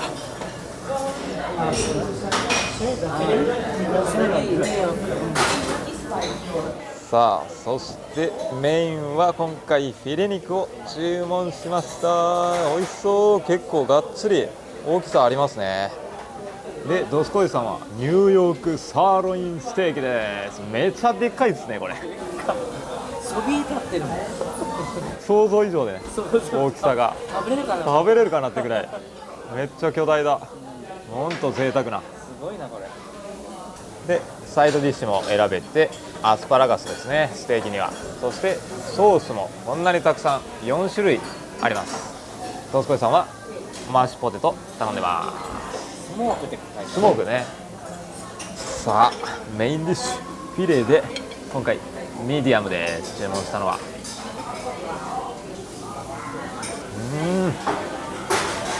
赤身のうまみがしっかりで、そんでいながら柔らかくてうまい。最高だこれ。これがダイヤモンド特典で無料でいただけるなんて最高ですね。1個ですね。やばいっすね。絶対に皆さんなんでステータスマッチやった方がいいですよ。確かマリオットのプラチナとかだと残念ながらダイヤモンドにならないんですよね。ゴールドとかシルバーなんですよ。でヒルトンのゴールドとかだったらダイヤぐらいまでいけた気がするんですよね。その辺のステータスマッチの招待表みたいなのもあったんで、あれだったら概要欄のリンクとかにね貼っときますけど、でもやっぱトリップ .com でダイヤになるって意味わかんないですね。はい、でドスコイさんにサーロインもらいました。レアですね、焼き加減。うまい。なんかでもこれサーロインだけど赤身がしっかりですね。めちゃくちゃ油してるっていうよりは赤身のうまみがちゃんと味わえる感じ。いやーこれは絶対赤ワイン合います。乾杯です。乾杯。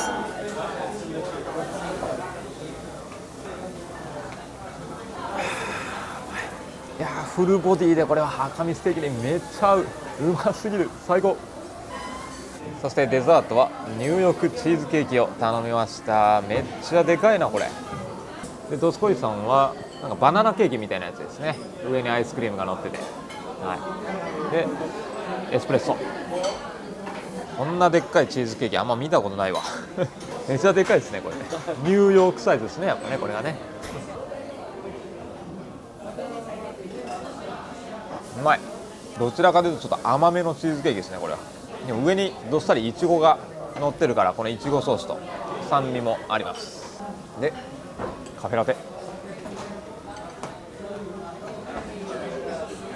コーヒーうまい。入れ物もなんかちょっとおしゃれな感じでね、有料レストランは、でもやっぱりインクルーシブのメインダイニングとかビュッフェレストランに比べたら当たり前ですけどね、有料レストランのがクオリティは全体的に高くてね、ちょっと奮発してお金出す価値がありますね。そして今日の夜はパーティーはここのプールサイドで行われています。たくさんの人たちが集まってますね。プールもライトアップされていていい感じの雰囲気になってます。そしてステージの方を見てみるとたくさんの人たちがこれ密集してますけどね、ここのステージで今は何かショーをまたやってるんですね。昨日の夜ののパーティーはカジュアルウェアっていう風に書いてたんですけど、今日は一応白い服でフォーマルでいきましょうみたいなことを機内紙に書いてましたね。なんでこんな感じで踊ってる人も白い服着てますし、ただ乗客の人たちはそこまでそのフォーマルってことは気にしてないですね。日本船とかだと比較的みんなきちっとした服装で現れることが多いとは思うんですけど、案外海外の人はそんなにドレスコードカチカチっていう風に気にしてるっていうことはなさそうなんですよね。なんでその辺気になる人いれば、意外と堅苦しくないよっていうのがわかるかなっていう風に思います。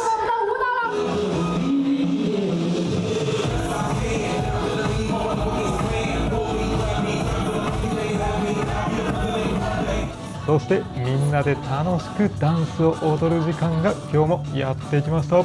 何度も言ってますが、やっぱりクルーズの大きな醍醐味の一つですね。これが普段クラブやディスコなんか行くことがない僕とドスコイさんもはっちゃけてます。日頃のお仕事のストレス、 YouTube のストレスを全て取っ払って、嫌なことを全て忘れて、音楽に乗せて笑顔で踊ることがこんなにも楽しいものかと、大げさではなく人生で本当に大切なことを教えてくれる瞬間であります。見てわかる通り、僕とドスコイさんも不器用に踊ってるんですけど、周りにいる人たちも結構不器用だと思います。なんでダンスができないから恥ずかしいなんて思う心配もなく、ちょっと勇気を振り絞って楽しむ心を忘れなければ誰でも楽しめると思います。皆さんぜひ参加してください。今の時代こそこういう時間が大切です。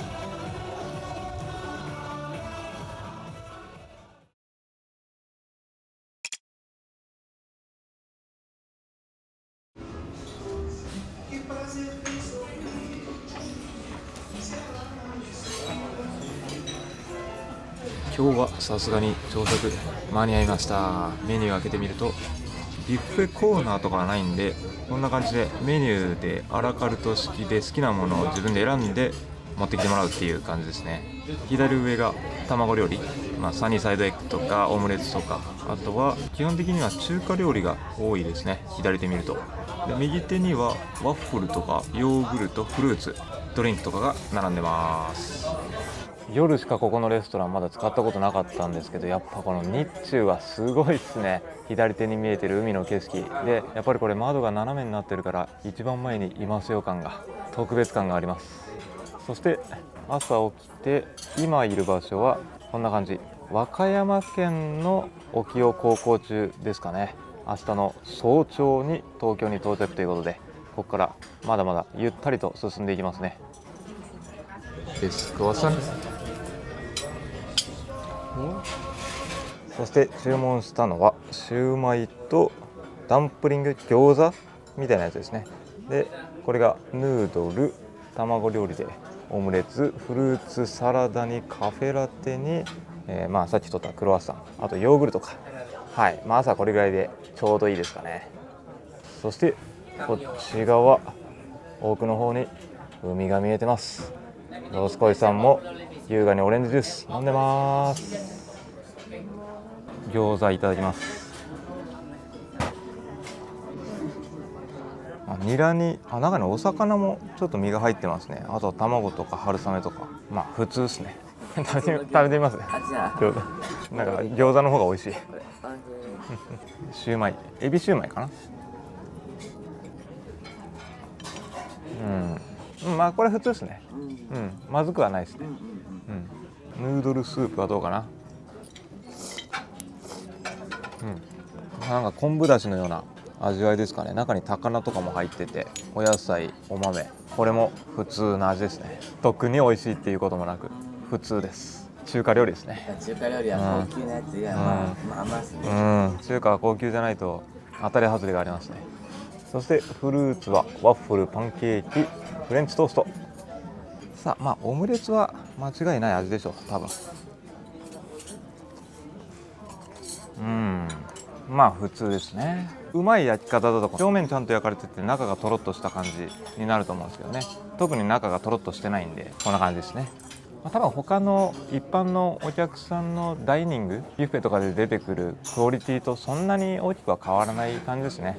ヨットクラブとは言っても朝ごはんに関しては、ただこの圧倒的な非日常感あふれる雰囲気がねもう素晴らしいんで、ここにいるだけでちょっと優雅な空間に浸ることができるんで、朝から、やっぱちょっと日本人はね舌が肥えすぎてるんでこんな感じになっちゃいますね。は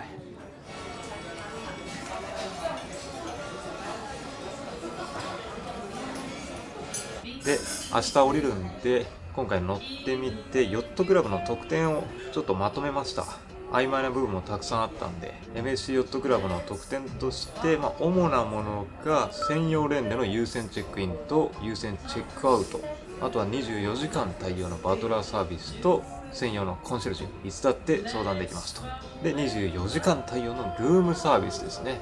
朝ごはんとかも頼めば朝食でコンチネンタルブレックファーストとかいただけると思います。そしてプレミアムエクストラドリンクパッケージ16ドル以下のドリンクは飲み放題ですね。昨日の夜言った通り。あとはプレミアムインターネットパッケージで2デバイスは無制限のインターネットパッケージついてます。ただね、コードにもよるのかと思いますけど YouTube の動画は普通に Wi-Fi つないだだけで見れなくて、ただ VPN につないだら YouTube なんかスラスラ見れるようになりましたね。あとはキャビンにアメニティですね、バスローブとかスリッパの用意がヨットクラブだとあります。そしてなんといってもここのラウンジを利用できる、あとは専用のレストラン、専用のプールもついてますと。あと事前購入すればレストランとかスパも結構な割引がつくっていう風に書いてるサイトもありますね。はい、ちょっとした割引もところどころであったりして、あとはこの後午後に行こうと思ってるんですけど、アウレアスパのサーマルスイートへの無料アクセスもついてます。1回体験したらリピートする人も多いっていう風に書いてましたけどね、その理由がよくわかります。今回過ごしてみて、一回この優雅なひとときを過ごしたらやっぱ戻れなくなるっていうね、飛行機のビジネスクラス乗ったらエコノミーにはもう乗りたくないって思っちゃうみたいな感覚ですね。せっかくのクルーズなんでより思い出深い優雅なひととき過ごしたい人には全力でお勧めしたいですね、このヨットクラブ。さあそしてお昼になってまたこれも昨日は行けなかったヨットクラブのダイニングのランチタイム行きましょうか。ランチのメニューはこんな感じでした。ディナーと同じぐらいの品数があって、それぞれ自由にいくつでも選ぶことができるっていう感じですね。1品目注文したのはパルマ産生ハムとモッツァレラチーズですね。そしてドリンクは下のラウンジで頼めるものと同じものが注文できて、これがなんかマティーニを使ったノンアルコールのカクテルですね。オリーブオイルがかかってますね、たっぷり。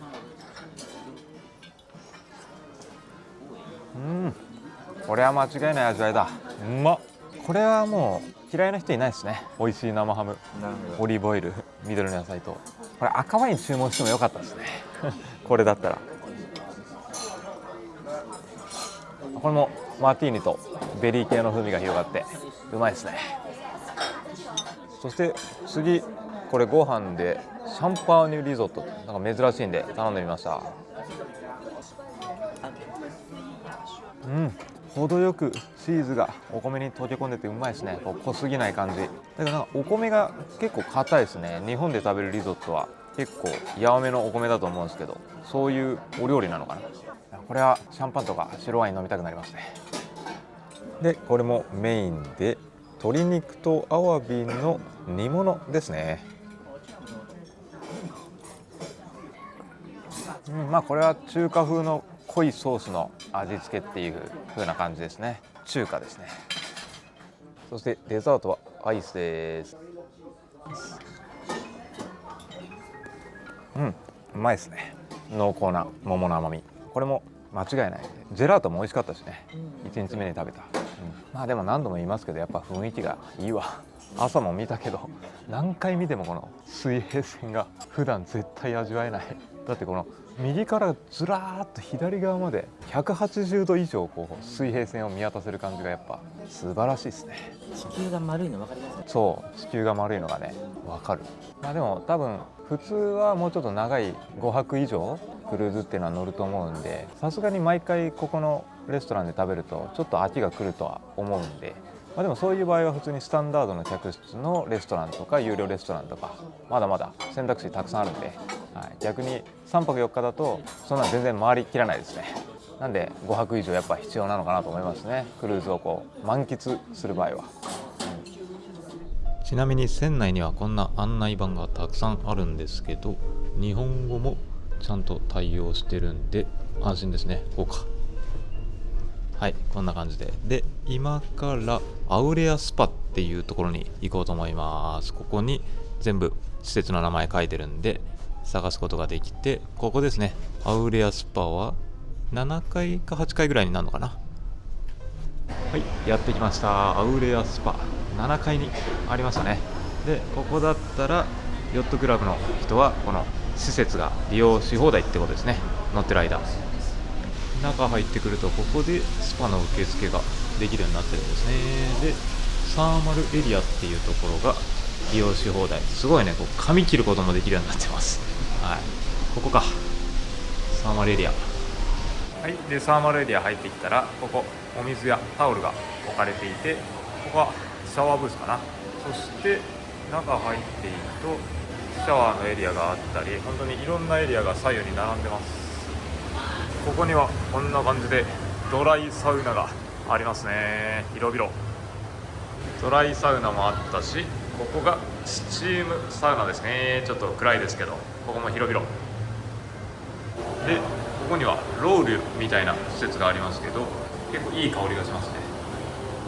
これは珍しいですね。アイスフォールって書いてますけど、中入るとめっちゃ冷たいです。サウナで体温めた後にここで体冷やすとかができるのかな。ここはなんかリラックスルームっていう風に書いてますね。ゆっくりとサウナ入った後くつろぐ場所ですかね。でこんな感じで真ん中ら辺に大きなジャグジーがあります。ここで体温めてゆっくりしよう。はい、こんな感じでくつろいでます。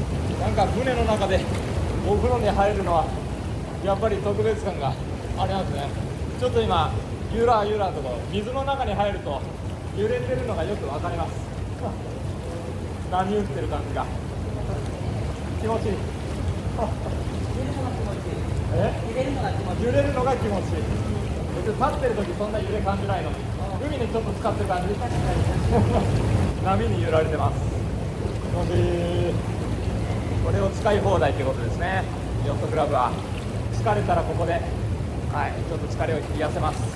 暑すぎない。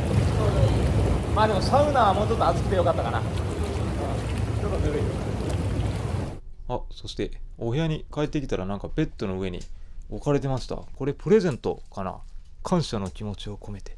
これも多分ヨットクラブ限定のお土産になるのかな。これ何入ってんだろう。じゃなくて多分これダイヤモンド会員限定のプレゼントですね。こっちのドスコイさんのベッドには置かれてないですから。このいい感じの旅で役立ちそうな頭締められる袋っすね。いや、いいっすね。こういうのはね、水着持っていく時とかね、めっちゃ使えそう。お昼の時間帯、今日もプールサイドはたくさんの人たちで素晴らしい天気に恵まれて賑わってますね。プールで泳いでる人もいれば、右手のチェアデスクに座ってゆっくりとくつろいだりお話を楽しんだりみんなしてます。いやー、灼熱の太陽がロゴマークを照らしてますね。煙突からたくさん煙も出てますけど、こんな感じで素晴らしい大海原の景色で、あんまりこれ多分スピード今出しておらず、ゆっくりゆっくりと進んでるんで、あんまりこれ周りも波しぶきとかが立ってないですよね。ちょっと下見てみましょうか。お、ちょっと怖いけど下を見ると、ほらこんな感じでかなり穏やかですね。波打ってない感じが、ゆっくり。フェリーとかだとここまでゆっくり進むことはあんまないと思いますね。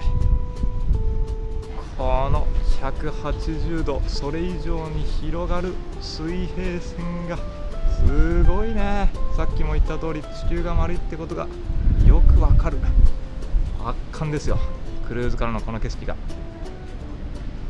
で船尾、船の後ろの方にやってきて、レストランのフロアの多分これ1個上の階になるのかな。そこでこんな運動コートみたいな、エクササイズコートみたいなところがあって、バスケットボール楽しんでる人がたくさんいますね。イベントとかもここでやったりするのかな、スポーツ大会みたいなやつを。でこの辺にはなんかドレミランドって書いてますけど、右手にはキッズエリアみたいな感じかな。中でお子さんが遊んだりしてます。右手がさっき見えていた運動コートで、ここにはこんなね遊び心のあるレゴブロックが置いてあって記念写真が撮れますよということですね。でこの辺りにキッズクラブがここにあるんですよね。21時まで9時から預けることができるのかな。この辺はコスタスレーナの方が確か10時か12時ぐらいまで預けられたんで長いんですよね。お子様連れでもそうやってお子さん預けて楽しめます。クルーズはここはなんかアティッククラブって書いてますけどポップな感じで、この辺は子供向けの施設がいっぱいあるのかな。反対振り返ってみるとこれ12歳14歳15歳17歳と若い人しか入れないエリアになってます。僕はギリギリ入ることができないんですけどね。この奥の方を見るとウィニングイレブンとか、ゲーム楽しんでる子たちがいますね。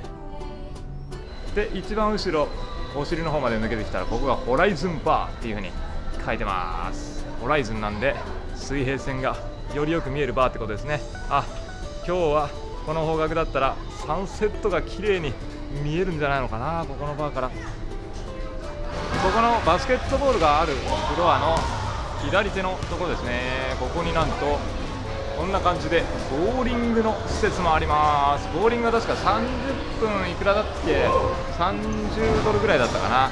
それなりの値段はしますけど船の中でボーリング楽しめるのはいいですね。あと左手にシューティングゲームとか、こっちはすごいな F1 のこれ本格的なレーシングカーの模型みたいなのが置かれてて、これでゲーム楽しんでる人いますね。で奥まで来たらアイスホッケーとかバスケも楽しめます。これは有料か、有料だ。 US3.5 ですね。でこの辺アクティビティも楽しみながらスポーツバードリンクも注文できるっていう風になってるんですね。そしてゲームセンターもありますか。中に入ってくると右手、でもここはそんなに見た感じたくさん遊びの器具があるわけじゃないね。ここがプールサイドの近くにあったジムですね。体を動かすフロアになってますね。さっきの運動コートと含めてこんな感じでもう器具はたくさん何でも揃ってますね。ウェイトトレーニングとランニングマシンと自転車のマシンとでプールから見えていったスカイラウンジですね。来てみました。やっぱりヨットクラブのラウンジよりもこんな感じで結構、やかましいと言ったらあれですけどね、賑やかな状態になってますね。落ち着きの度合いが全然違います。よりゆったりしたい人はやっぱりヨットクラブがいいですね。ここがラウンジのスペースで、目の前ピアノがあるんで多分生演奏とかもやるんでしょうし、でもここからもすごい海の水平線の景色が綺麗に見えてていいですね。でこっちの方まで行くとプールの様子も見ることができるんでね、イベントとかやってたらこの辺りネオンの光放ってまた夜も景色良さそうですね。もちろんここは軽食やドリンクは無料ではなく、ここにバーカウンターがあるんで注文する形式ですかね。やっぱりコスタセレーナより MSC ベリッシマの方が船新しいから設備自体は豪華な感じがしますけど、船内のイベントに関してはコスタの方が結構いろんな時間帯でオリジナリティあふれるアクティビティをやってたイメージがありますね。 MSC はイベントがどちらかというと少ないんですかね。なんでゆっくりくつろぎたい人向けなのかな。また戻ってきました。この最高の居心地のラウンジに。そして4時から6時の間はこんな感じで頼めばアフタヌーンティーセットを出してくれます。これ確かスコーンとかは奥の方に軽食エリアに置いてなかった気がするんですけどね。ジャムバターと一緒に出してくれました。いやいいですね。まさかクルーズの中でこのアフタヌーンティーいただけるとは思ってなかったんでびっくり。はい、じゃあアフタヌーンティーといえばスコーンですね。いただこうと思います。バターとアプリコットを塗って、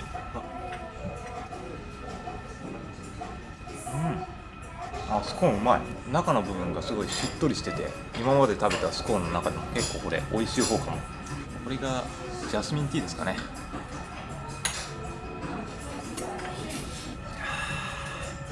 このジャスミンの上品な香りがたまんないですね。夕暮れ前の時間帯も優雅なひとときを過ごせます。ラウンジで目の前ではとしこいさんが人生初めてのアフタヌーンティーでスコーンを食べてます。どうですか？なるほどね。しっとりとしてもっとパサパサかなと思ったけどイギリスしてるわ。おいしい。どうですか？アフタヌーンティー。貴族になった気分というか、こう日本のすぐ近くなのにヨーロッパにいるような気分かな。小塚さんはこれでインスタ映えできますか？できますね、40になってやっとデビューしました。アフタヌーンティーおいしい。今日の夜はこれは竹林の中を歩いてるかのような雰囲気ですね。京都とかでありそうな雰囲気だ。ここの中央の吹き抜けのところらへんフォトギャラリーってあるので、ここで船内で写真撮ってもらったやつを有料ですけど買うことができるっていうことですね。で反対側には MSC ショップがありますね。でここの左手の今人が3人ぐらい集まってるところ、あそこでルームキーをクレジットカードと紐付けることができて、支払いはこれで全て完了するっていうことです。で下船の前にこれ自分がどれぐらい使ったかっていうのをこういう機械で見ることができるんですね。タッチして、そしたら船の中で使った額が出てきましたね。詳細も見れます。 58.62、今回ヨットクラブでドリンクとかもインクルーシブだったんでほとんどお金かかってないですね。ホテルサービスチャージっていうのは一体何なんだろうな、これちょっとよくわかんない。ここにチップとかも出てくるはずだと思ったんですけど、チップとは書いてないな。ちなみにさっき見た請求とかデイリーアクティビティはこのスマホのアプリからも確認できるんで便利ですね。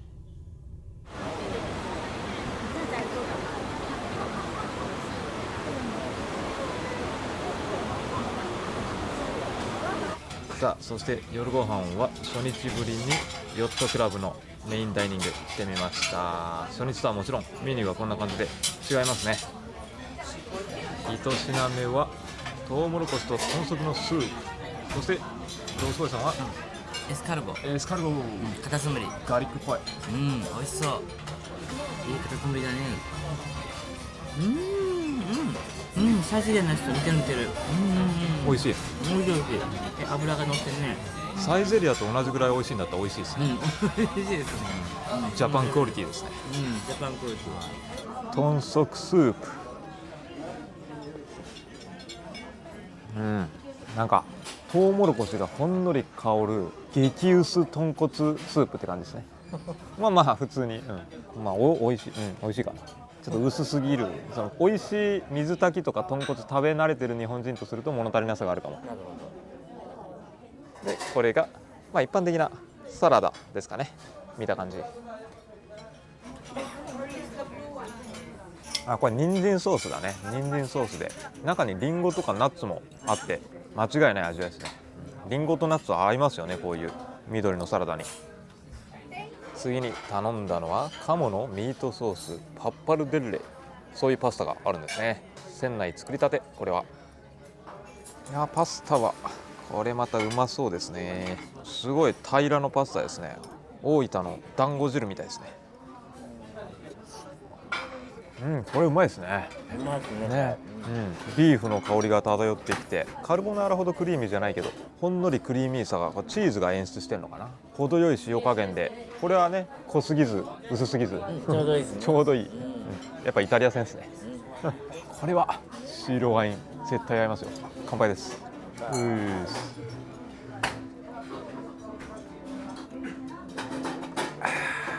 うますぎる。これは合いますね。地中海料理にはねワインですよ。なかなかやっぱイタリアンとスパニッシュ、この2つには外れがないですね。だから世界中で流行るんですね。 The pasta, sir? Good, great, very nice. You want more? One more. One more. How about you, sir? One more? Enough. Okay. Yeah, thank you. So only one for you, sir. Yes, only one. 美味しかった。そしてメインはフィレ肉ですね。これは楽しみ。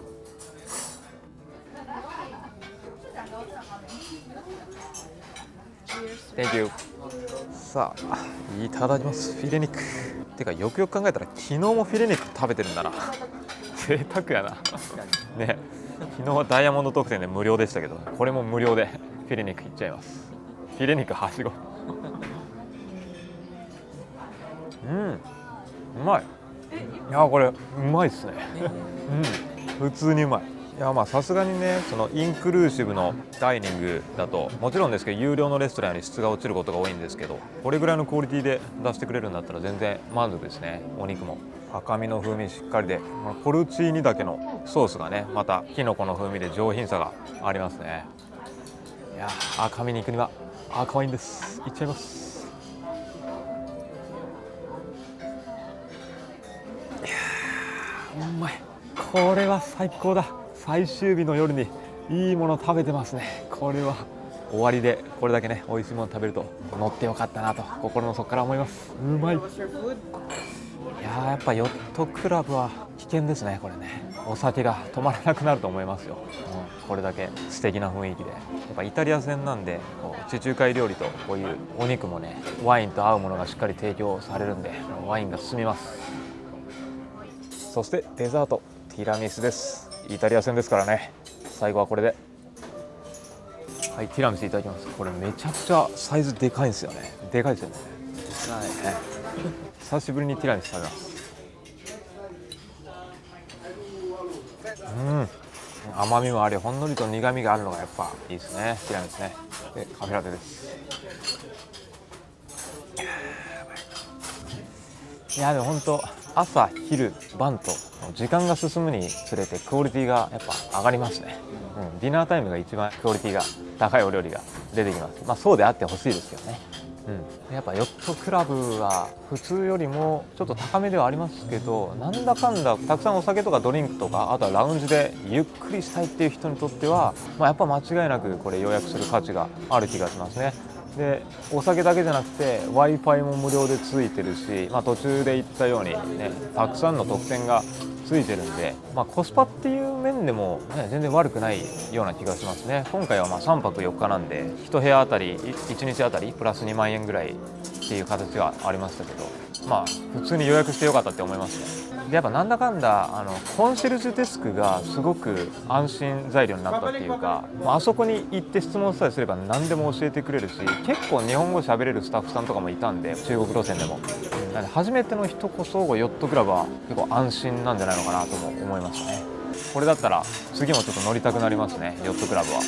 普通のスタンダードの客室で僕まだベリッシマ乗ってないんで、その様子はね先にジャパネットの MSC クルーズ出してるんで、そっちの動画をぜひ見てくださいね。見つめ合うとなおにおしゃべりできない。これは著作権引っかかるな多分な。こんな感じでね、日本の歌今になって流し始めましてね、もうすぐ東京に到着っていうことで、なんかショーの時とかね東京に行くにもかかわらず全然日本語で話してくれないんですねありがとうございましたぐらいしか、しょうがないですね。中国発なんで中国人ばっかり乗ってるんでね。日本の皆さんクルーズ船は意外とコスパが良くてカジュアルに乗れるってことをね、僕はこの動画で伝えていきたいと思ってるんで、ぜひ乗ってみてください、兄貴。This is Oni-chan. What does Koya mean in Philippines? Kuya Again. is like brother. Brother. Older brother. Older brother. Yes. I'm Koya. Yeah, you're Yeah. Kuya. Yeah. So please call me brother. Yeah. Hey brother. Hey brother. What is your name? Doskoi. Duskoy. Doskoi. Doskoi. Yeah, is YouTube YouTube name. You're good. Yeah, Doskoi. How many Yeah. how many followers you have? Subscribers? 180,000. Wow, sugoi. But 200,000. Oh, Yeah, sugoi, sugoi. Yeah, thank you. Kagaya itano wa kagami demo taiyo mo demo na Arashi. Arashi.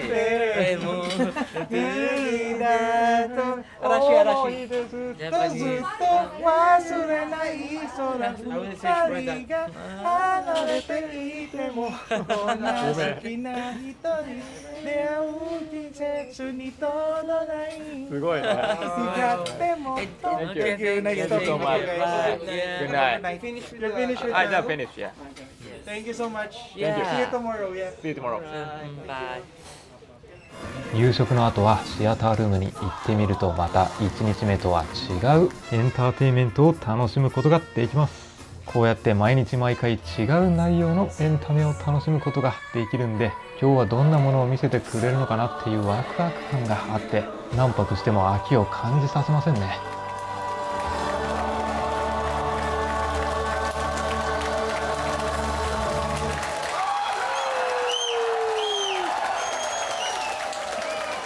そしてまた最後にラウンジやってきました。レモングラスとジンジャーです。乾杯するようなもんじゃないですか。違うか。体温まりそうだ。生姜の香りがしますね。本当にヨットクラブは特別感がありましたね。なんかやっぱスタッフさんの丁寧さもなんか向こうの世界に行った時とこっちで違いましたよね。ちょっと違いましたよね。全然。なんか向こうの人はスタッフがちょっとなんだお前英語もちゃんと喋れねえのかみたいな感じで、ちょっと機嫌悪そうな忙しい時はめんどくさそうに説明してくれます。そういう人もたまにいます。たまにね。みんなじゃないから。みんなじゃないけど基本フレンドリーでいい人ばっかりなんですよ。この人もみんな笑顔でようこそ帰ってきてくれましたねみたいな。さらに日本語の人もそういるし、確かに日本語も喋れる人多い。多いですね。本当に高級ホテルのトップフロアというか、クラブラウンジアクセス付きのお部屋、そんな感じの上級なサービスですね。間違いない。ここだけ別の船ですね。世界がなんか一気に静かに落ち着いた雰囲気になる。本当ホテルですね。確かにホテルって感じ。で向こうはまあクルーズ船っぽいっちゃぽい。ちょっとワイワイと。ホテルのクラブラウンジよりも先にドスコイさんは船のクラブラウンジを体験しました。そんなやつおらんやろって話。そんなやつなかなかやりたい。まあでもどうかな、いるかもな。それこそ意外とクルーズがコスパいいですからね。確かに。例えばなんかリッツ・カールトンとかマリオット系の高級ホテルのクラブラウンジアクセス付きになると、まあ、安くはないっていうか、一泊あたりも意外とそっち行ったことなくてクルーズ走っている人いるかもしれないです。確かに確かに。そんな感じです。初めてのヨットクラブ、初めての MSC。そうですね。ビュッフェが無料のビュッフェも美味しかったのが、コスタよりはベリシマの方が美味しかった。そうですね。そこがなんか一番印象に残るというか。でもやっぱなんかクルーズ好きな人がコスタの方がみんながこう気軽に集まって楽しむイベントがコスタの方が多かったって言ってましたね。言ってましたね。言われてみたら確かに。確かにね。コスタの方が賑やかだった全体的にね。こっちはやっぱりまあヨットクラブじゃないところもややコスタに比べてやや落ち着いたところがあるかな。よりアクティビティとかみんなと仲良く遊びたいみたいな場合はコスタがいいのかもしれないですね。そうです。より落ち着いてゆっくりするのが目的だと MSC がいいのかもしれないですね。特にこのヨットクラブは。ただスライダー、プールのスライダーはこっちの方がはるかに、ね、それはそうやな。そういうのはあるけどね。あれは楽しめるわ。設備はこっちの方がいいと。ただまあシアタールームは確かにシアタールームは圧倒的にコスタセレナの方がきらびやかでしたね。そうですね。ということでね、まあクルーズ船途中でそろそろ陸に降りて吉野家の牛丼食いてえなとかね思ったりすることはあるんですけど、まあでも明日降りるとなるとね、それはそれでちょっと楽しいですね。当分そんな簡単に乗れるもんじゃないですから、そうですね。まあまた時間が経ったら乗りたいなって多分思うでしょう。非日常、非日常。そうですね。一回僕らもその仕事なしで乗りたいですね。一回ね。仕事なしでこのヨットクラブでもみたいな。そうあとプールサイドでこうぼーっとなんかねお酒飲みながら。飲み放題でね。そうなんかみんな働いてんだろうなみたいなやってみたいですね。そういう、ね、それが一番いい楽しみ方じゃないか今僕そう思う。だから僕ら以上に皆さん多分乗ったら満足度は高いと思います。確かに。一応僕らちょっとっていうかだいぶ仕事してますから動画撮ってね、そんな状態でも楽しいですから、乗ってください、乗ってみないとわからない。はい、そして客室に戻ってきたら、これが荷物のタグですね。名前とかフォンナンバー、アドレス、そういった情報をここに書き記して、到着前日の23時までにスーツケースを外に出しておけば、外までスーツケース持ってきてくれるんですよね。まあもちろん自分で持って行っても OK です。あとは最終日の案内ですね。5時半到着でめっちゃ早いなーってちょっと心配だったんですけど、これ下船時刻は7時からっていう風に書いてますね。で、最大8時半まで客室は使っても OK ですよってことで、いや、これはありがたいですね。さすがに5時半なんかに降りたらめちゃくちゃ眠くて仕方ないでしょうから。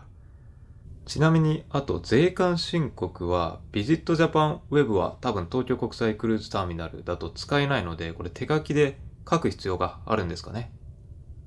で、初日も昨日も今日もこんな感じでスナックのサービスをお部屋に置いてくれてますね。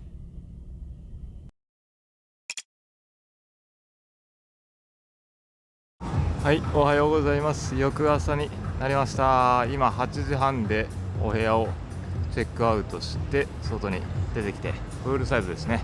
で、外の景色を見てみるとこんな感じで、もう目の前に東京国際ターミナルがありますね。下の方かなりたくさんの人たちでごった返してますね。イミグレとか荷物の受け取りとかをあそこでやることになると思うんですけど、多分ヨットクラブだったら特別レーンとかがあるのかもしれないですけどね。はい、降りる時間帯少し混雑しますね。で、目の前奥の方には左手レインボーブリッジも見えてます。真ん中にはお台場があって、東京、日本に到着した後、中国を旅してたんでちょっと疲れがあったんで、日本に帰ってくると本当に落ち着きますね。いやー、でも移動してなんかホテルステイみたいなことを楽しんでたらいつの間にか帰国できてるっていうね、不思議な感覚です。やっぱり快適ですね、クルーズは。こっちが反対側の景色ですね。5時半到着ですけど、この時間まで、ゆっくりしようと思えばできるということでね、レストランとかもこの時間まで空いてたので、フェリーとかだったら到着したらもうすぐに降りなきゃいけないってなるんですけどね、クルーズ船は最後までゆっくりできます。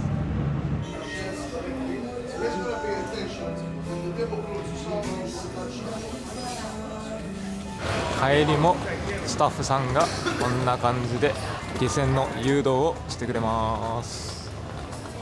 すごいね、これ上見るとスタッフさんがバイバイってやってくれてる映像が流れてる。